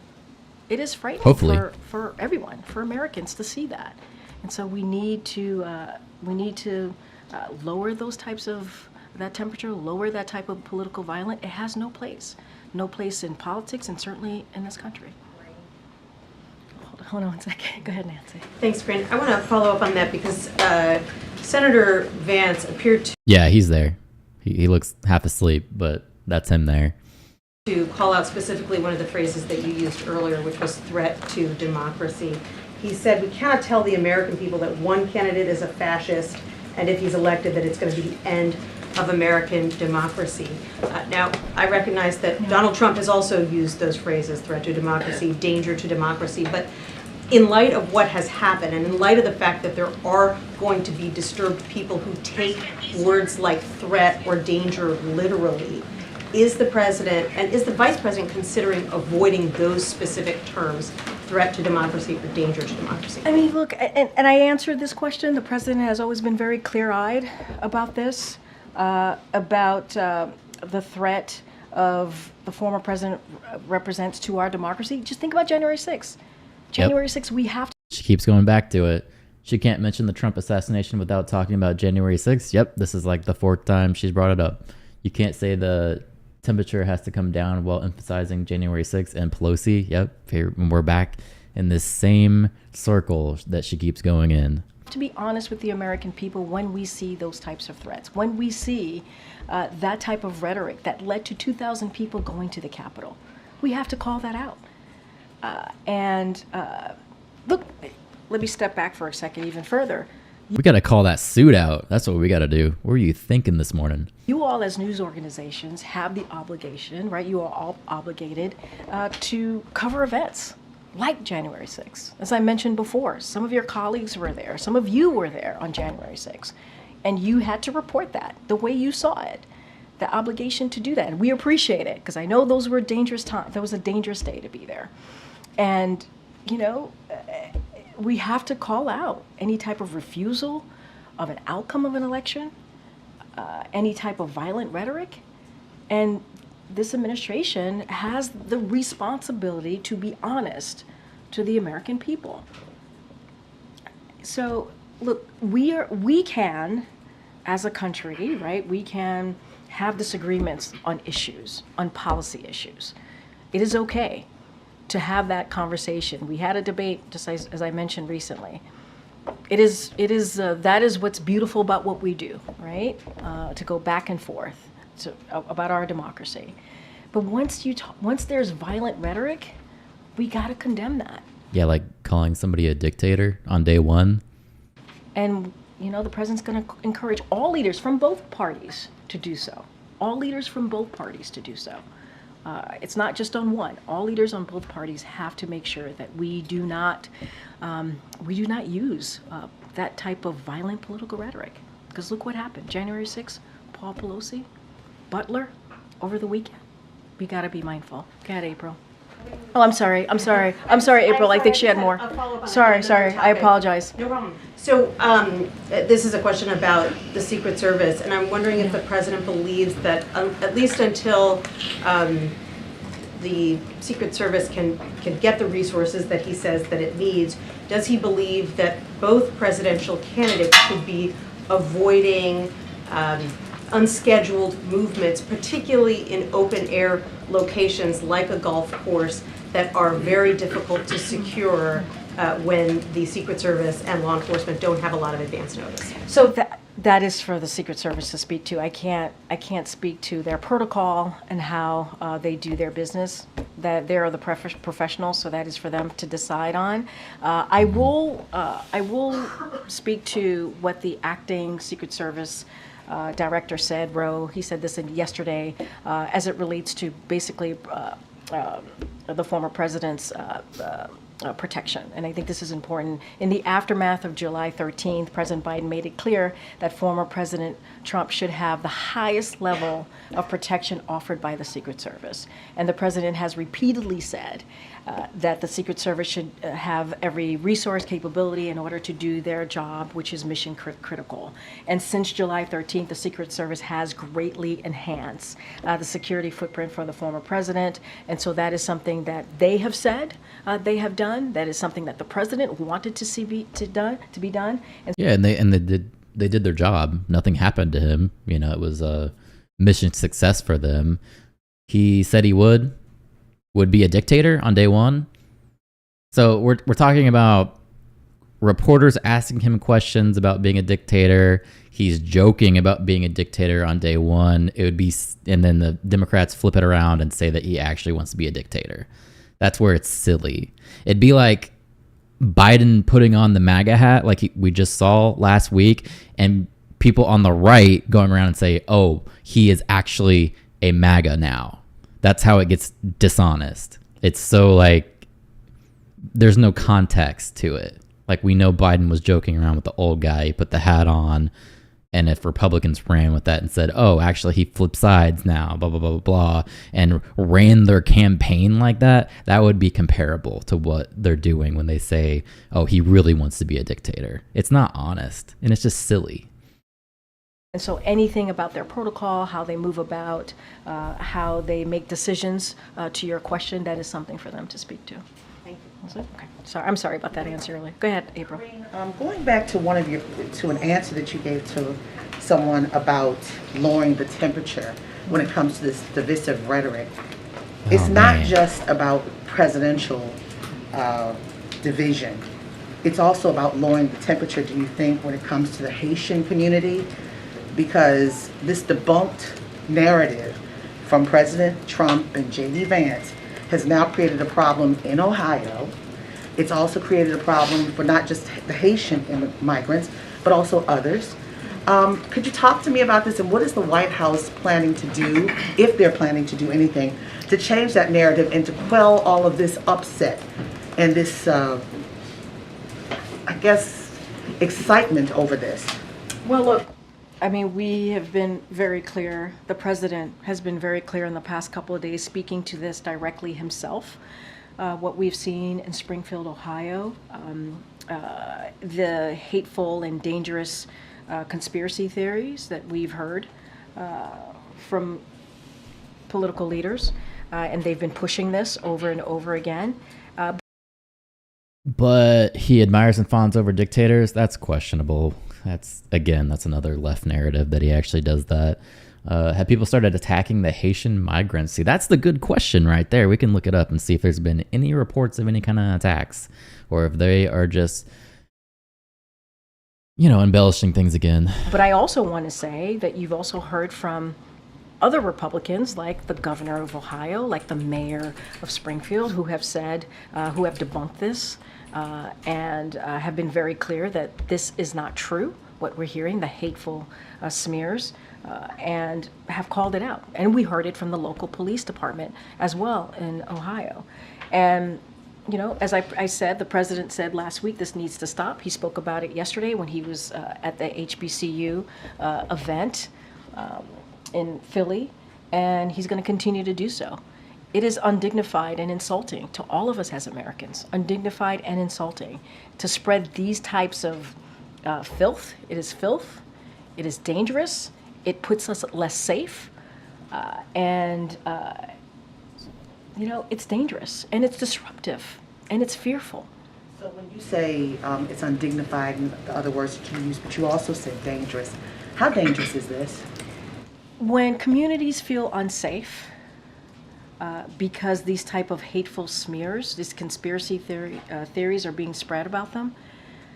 When schools are being shut down, hospitals, the community in Springfield, Ohio, it puts them in danger. It does. And we've seen. I'm seeing 0 attacks on any Haitians. There's a lot of articles about how, fueling that narrative could lead to Haitian residents being killed because of, racial tension. There's a ton like that, but I'm seeing no reports of anything happening to Haitians at all. It. And leaders should not be pulling us apart. They should not be pulling communities apart. They should be bringing them together in shared values. That's what the president believes. And my next to last question. We're watching the news and seeing what's happening to Sean Diddy Combs. With that said, he has been very political in the past. He has endorsed candidates. He said to vote. He said not to vote. And now this, what we see last night and today. What does this say to the American voting public as we look to these celebrities? So this is hilarious. I actually want to show you guys this as I was still trying to find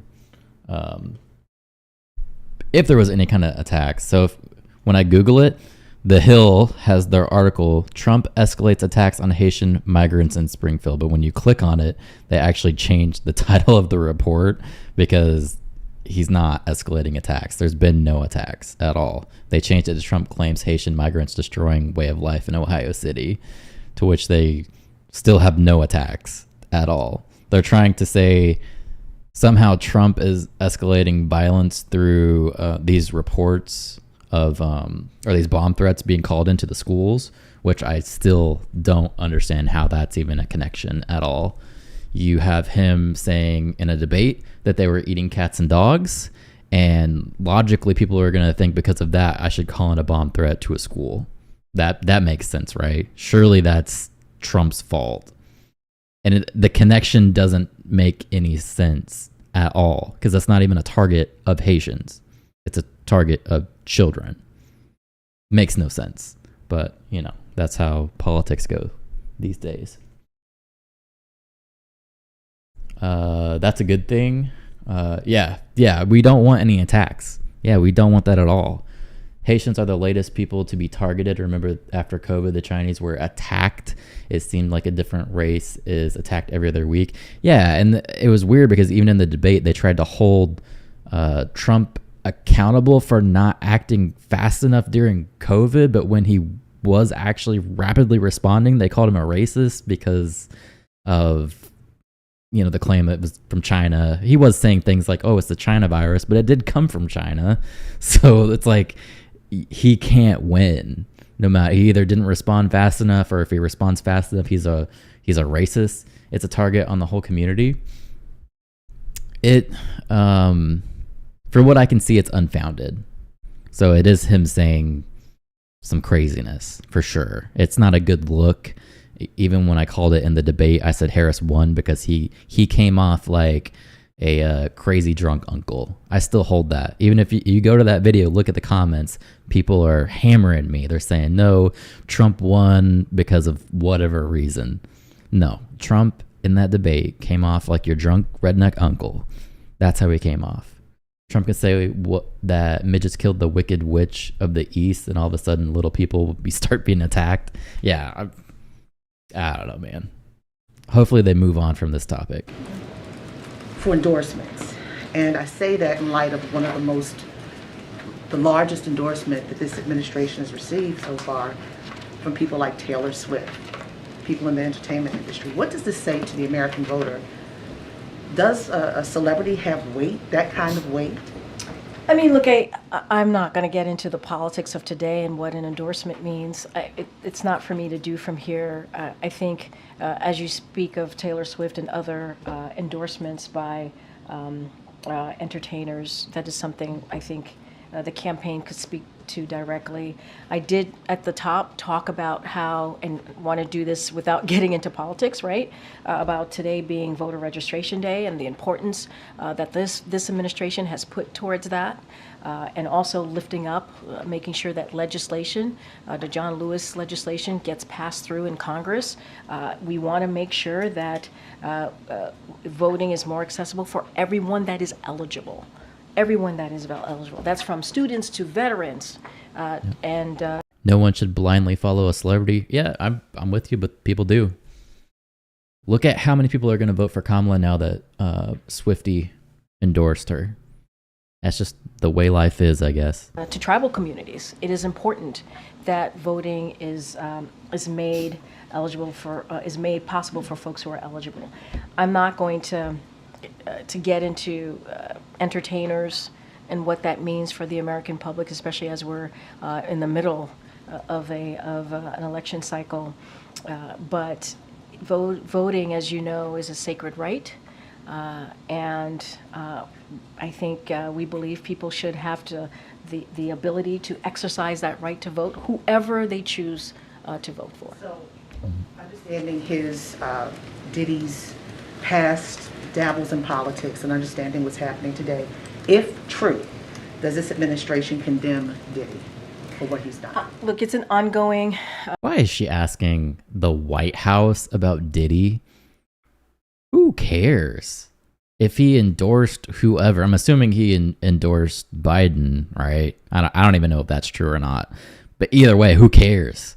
Who cares what Diddy thinks? Ongoing situation, legal matter. I would have to refer you to Department of Justice. Everything kind of is happening today. And so we just don't comment on ongoing legal matter. I'm not going to do that from here, so I'm going to leave it there.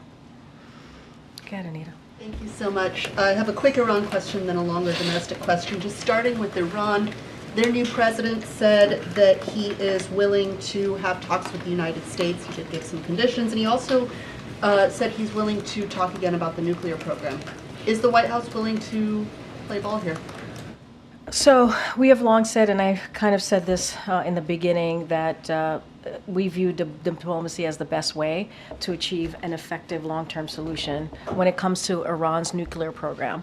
That is something that we have been pretty consistent about in the past 3.5 years, and we believe that having those diplomatic conversations when we talk about our relationships across the globe is so critical. However, we are far and away from anything like that right now. So we will judge Iran on their actions, not their words. Always been clear about that as well. And if Iran wants to demonstrate seriousness or a new approach, they should stop their nuclear and regional escalations. And then on domestic matters, first of all, have any figures from Ohio asked the administration for any help or assistance to safeguard the vulnerable communities there? Is this something you're considering? And then secondly, just zooming out, looking at the world and looking at your use of the word dangerous so many times today, what sort of message is the combination of these threats against the life of the candidate and all of this rhetoric, what message is this sending to American adversaries about the strength and the power of democracy? What would you say to them about that?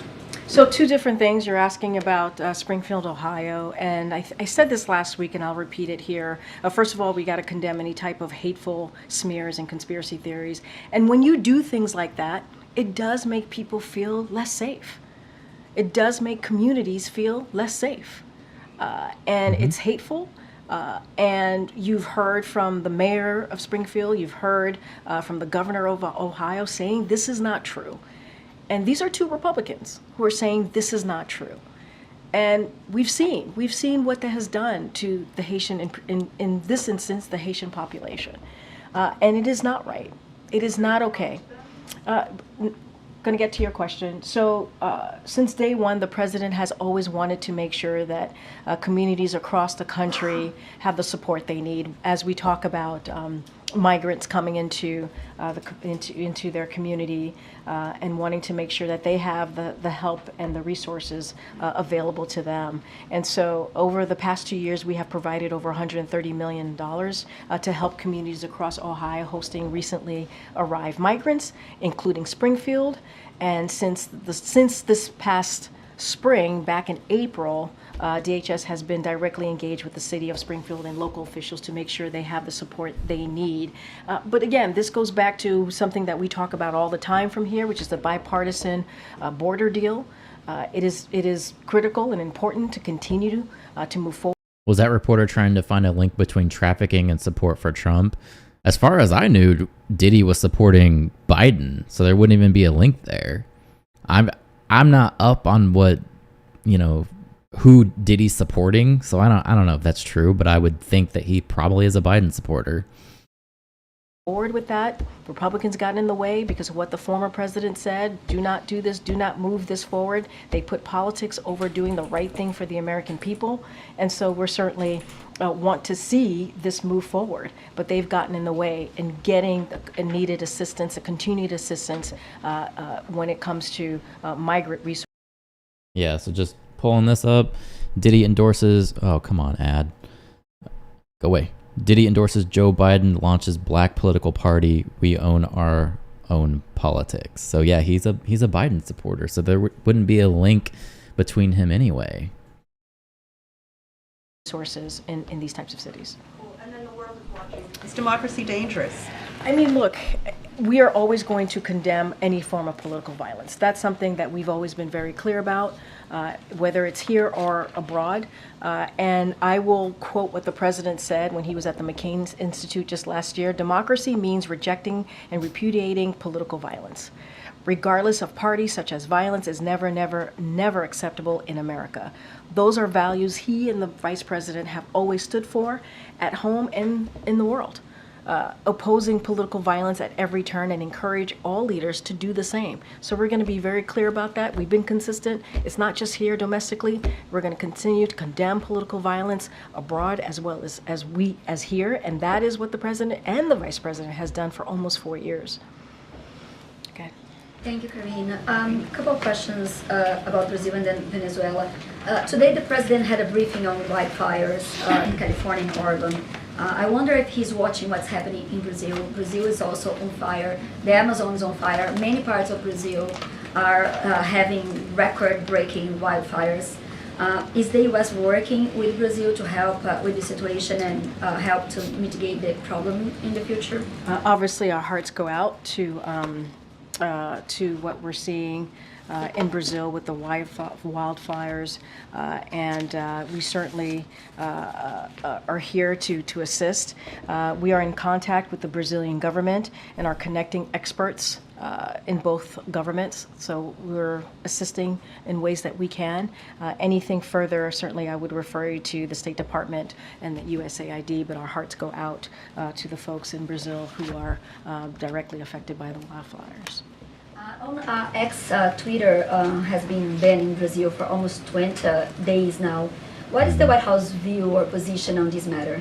Say that again? X, social media, Musk social media is banned in Brazil. It's 20 days now that doesn't work in Brazil anymore. It was a dispute with a judge from the Supreme Court, and now it's banned for 20 days. What is the position of the U.S. government on this matter? Look,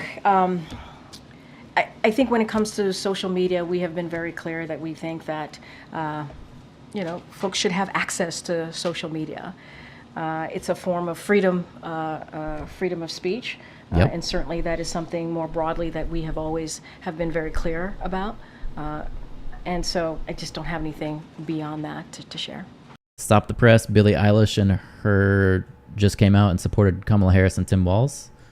Time to change my plans. I knew that would sway your vote. I knew it. I can just do a follow-up from a colleague about Venezuela. Sure. The White House viewed the detention of 3 Americans and 2 Spanish in Venezuela who are accused of attempting to assassinate Maduro as a potential retaliation for U.S. sanctions and Spain's decision to welcome Edmundo Gonzalez. So that is categorically false. It is not true. And U.S. involvement in a plot to overthrow Maduro is, again, categorically false. This is just another attempt by Maduro to distract from the July 28th election results. The United States continued to support a democratic way forward in Venezuela. And so we are closely, as we have been, monitoring the situation. And due to privacy consideration, we have certainly no further comments from here. Karine, regarding the exploding pagers in Lebanon, forgive me if I missed it. Did you say if the president had been briefed on the incident? I have not spoken to the president, so I can't speak to that. That is, I can go back and make sure that NSC was able to do this. My guess is he's aware and he's been briefed, but I haven't directly spoken to the president about that. Regarding the phone call between President Biden and former President Trump, how long did it last? I'm not going to go beyond what we read out. The president called the former president and was relieved that he was safe, and the former president certainly appreciated the call. I just don't have anything further beyond that. He expressed his he was thankful for President Biden calling him to check in on him. I just don't have anything beyond that. And down in Florida, the governor there, Ron DeSantis, said he doesn't think it's in the best interest of the state or the nation to have the same federal agencies seeking to prosecute Trump also handle the alleged assassination attempt against him. What's the White House view on that? He wants to open a state investigation into the alleged assassination attempt, and he says that the feds should not be investigated. It's not in the interest of the nation for the feds to investigate that. So look, the president has complete confidence in the Secret Service. I've said this multiple times at this point. There is an investigation happening. We're going to let that process move forward. And I think until that happens, I don't think anybody should comment on that. And finally, you said that the president is heading to UNGA. Is the vice president going as well? Right now, the vice president is not planning to participate in the UN General Assembly related events. As in the past, it is possible she meets with foreign leaders here in Washington, D.C. next week, but I don't have anything to announce, further to announce on her involvement. That does sound like a good plan to separate those two investigations. I agree with that. It does sound like a good plan. I didn't even think about the federal trial playing into that, but there's certain things that a state can hold that person accountable for that the federal government cannot. So it's a good idea to have a two-tier investigation. Why wouldn't they want that? Conscious decision, sort of like there's only one president at a time type thing? I wouldn't read it that way. Appreciate the question, though. Go ahead. Thanks, Green. Staying on UNGA, the president will be delivering his final address as president before that body next week. Could you talk a little bit about what the message is that he wants to deliver about his leadership over the last 4 years, particularly with the fact that the wars in Ukraine as well as Gaza are still unresolved, and his predecessor has repeatedly claimed that neither of those conflicts would have happened if he were still president? I don't know why they ask questions like this. They know they're just going to give the typical, I'm proud that he's done great for the nation kind of spiel. They're not going to directly answer the tail end of her question. So I don't know why they really waste time asking things like this. You can appreciate, Francesca, I'm not going to get ahead of the president. He's going to speak for himself. He's going to lay out what his thoughts are when we see him deliver his address to the assembly next week. And so I'm going to not get ahead of the president and just gonna leave it there for now. And on the issue of Russia's war against Ukraine, the German chancellor said last week that talks needed to speed up and that at the next peace conference that Russia should be at the table. Is it the White House's view that the next peace talks need to take place before November? Look, I've always been clear, and we've always been clear, nothing about Ukraine without Ukraine. So this is something, obviously, as it relates to that, certainly Ukraine has to be involved and make sure that they're at the table. I cannot speak to anything further or beyond the next peace talks. But I will say, as I've said many times before, as my colleagues have said many times before, this can end today. The war in Ukraine that Russia started, Russia's aggression, could end today. It could end today. This is Mr. Putin's war. He started this war. And he can stop it by moving his troops out, by ending the war on a sovereign territory. on a democracy, he can end this. And so I'll just leave it there. Go ahead, Danny. Thanks, Kerry. Just going back to Lebanon, a few hours before these pages exploded, Israel said that it was expanding the aims of its war against Hamas to focus on Hezbollah along the northern border with Lebanon. Do you have any indications that this incident may have been a kind of prelude to some kind of major Israeli operation? I'm not going to speculate from here. Like I said, we've seen the reports. I just don't have any more information, and I'm just not going to speculate. Very quickly, the other day, President Biden gave the thumbs up when I asked him if he was going to be traveling to Angola, as our friends at Reuters reported. Do you have any more details on that? Can you confirm any details? So you asked the questions and your friends at Reuters reported it? Is that what you're saying? No, I wish it was Reuters reporting. I do have to admit. I don't have anything. We don't have anything at this time to share on any travel for the president. So just leave it there. Okay. BlackRock says so. Thank you, Corinne. It's been only 2 days since somebody allegedly tried to kill Donald Trump again. And you're here at the podium in the White House briefing room calling him a threat. How many more assassination attempts on Donald Trump until the president and the vice president and you pick a different word to describe Trump other than threat? There's your boy Ducey. What's our follow-up? Peter, if anything from this administration, I actually completely disagree with the premise of your question, the question that you're asking. It is also incredibly dangerous in the way that you're asking it, because American people are watching. And to say that from an administration who has consistently condemned political violence, from an administration where the president called the former president and was thankful, grateful that he was okay, from an administration who has called out January 6th, called out the attack of Paul Pelosi. Oh, you nailed it, Chad Wynn. There you go. You got it. Called out and said we need to lower the temperature after the Butler incident. And now for you to make that kind of comment in your question, because your question involved a comment and a statement. Yeah. And, it is, that is also incredibly dangerous. When we have been very clear in condemning political violence from here, what I have said about the president, the former president, about January 6th is facts that you all have reported. And calling him a dictator, that's fact. And saying he was a threat to democracy, also fact. It is fact. When you have a former president who basically says that the election wasn't, the results of the election were not the results of the election. When dozens of more than 60 Republican judges said that it was a free and fair election. More than 60 said it was indeed a free and fair election. You had more than 2,000 people who were told to go to the Capitol. It was one of the darkest days of our democracy. One of the darkest days. There were people law enforcement officers who died because of what happened at the Capitol. And they were there because the former president told them to go there.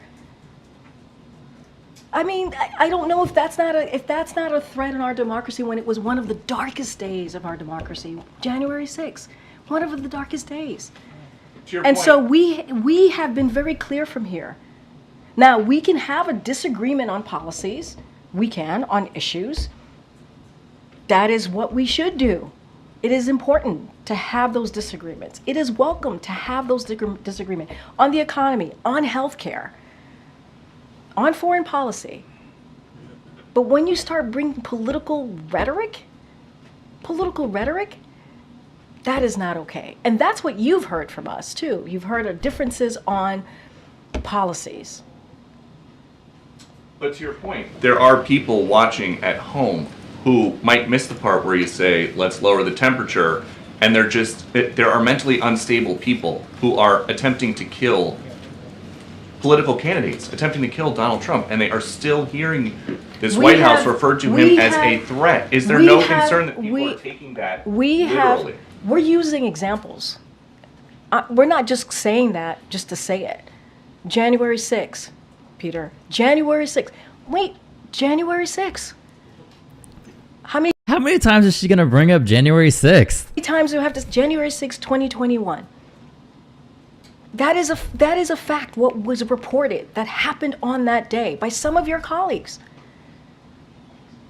I mean, and we have at the same time denounced political violence over and over, political rhetoric over and over again, over and over again. But I know your focus has to be on this side of the house. It can't be on your side of the house. I get that. I get that. But we also have to be careful on how you're asking me these questions. People are watching, and is what you are saying about us raising political violent rhetoric, whatever, however you just formulated it, this is an administration that has denounced and condemned any type of political rhetoric or violence. It is the reason why this president decided to run in 2020. She's losing it big time. Yeah, you bet this is going to be her last question. She's going to slam her book and flee off stage. That is why the president decided to come back. He believed that it is important to save the soul of America, of our nation, and he believed it was important that we continue to fight for our democracy, fight for our freedom. That's what you see from this administration. I'm moving on. Go ahead, Ed. Yeah, I'm asking about overtime. So does the president and vice president support no taxes on overtime for workers? So just a Are you going to continue to steal Trump's policies? couple of things on that.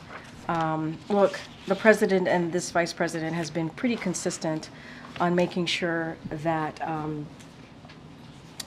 we continue to lower costs for Americans, but also at the same time make sure that we're increasing wages, and that's what we have seen. Again, the question that you're asking me is supporting overtime pay. This is something, a proposal from in the 2024 election, so I'm going to be really, really mindful. But we also can't forget what the last administration did. They eliminated overtime protections for millions of workers. The Biden-Harris administration restored overtime protections to 1 million workers, and next year we will extend protections to another 3 million workers. That means our administration is ensuring higher paychecks and more time with family for millions of Americans after the last administration took that away. She hasn't referenced the Hatch Act today, has she? She hasn't said it exactly, but she's brought it up that she can't be campaigning several times. So we cannot forget that, what this administration has done and versus what the last administration has done. So from January 2021 to now, overall prices are up 20%. Food at home is up 21%. Electricity is up about 28%, and the list goes on. Does the president believe that Americans are better off now than they were 4 years ago? Yes, and I understand what you're asking me. I get it. There's still a lot more work to be done, and we've always said that. That's why the president is always, and the vice president are always continuing to try to figure out how do we lower those costs. And we cannot forget what happened 4 years ago. We cannot forget what this president and this vice president walked into, what they... Like I said, she has to be a bitch to have that job, and she's really good. I mean, it's a rough job, man. You are in a very tough position, that's for sure. Inherited from the previous administration. And so it was an economy that was a free-for-all, that was a once in a century pandemic.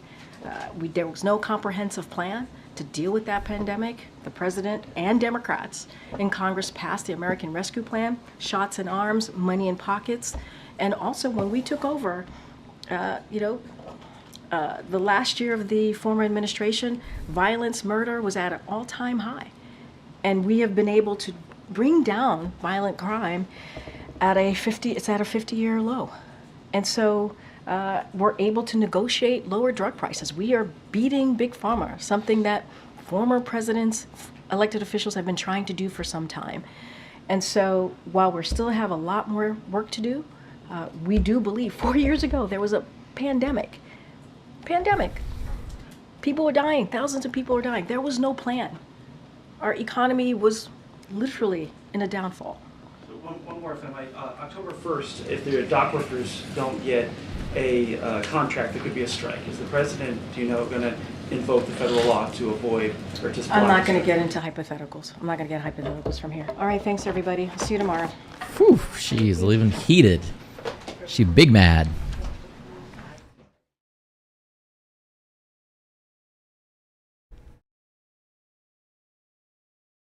They also beat Medicaid as well. Yes, yes, they did.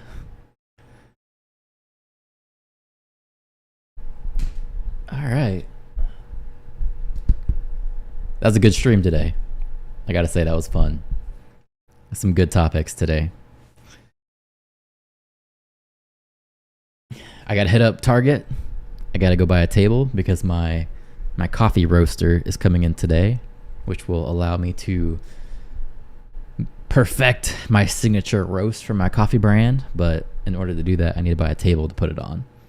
So that's gonna be my plan for the day. Hit up the old Target and see if I can get me like a folding table or something.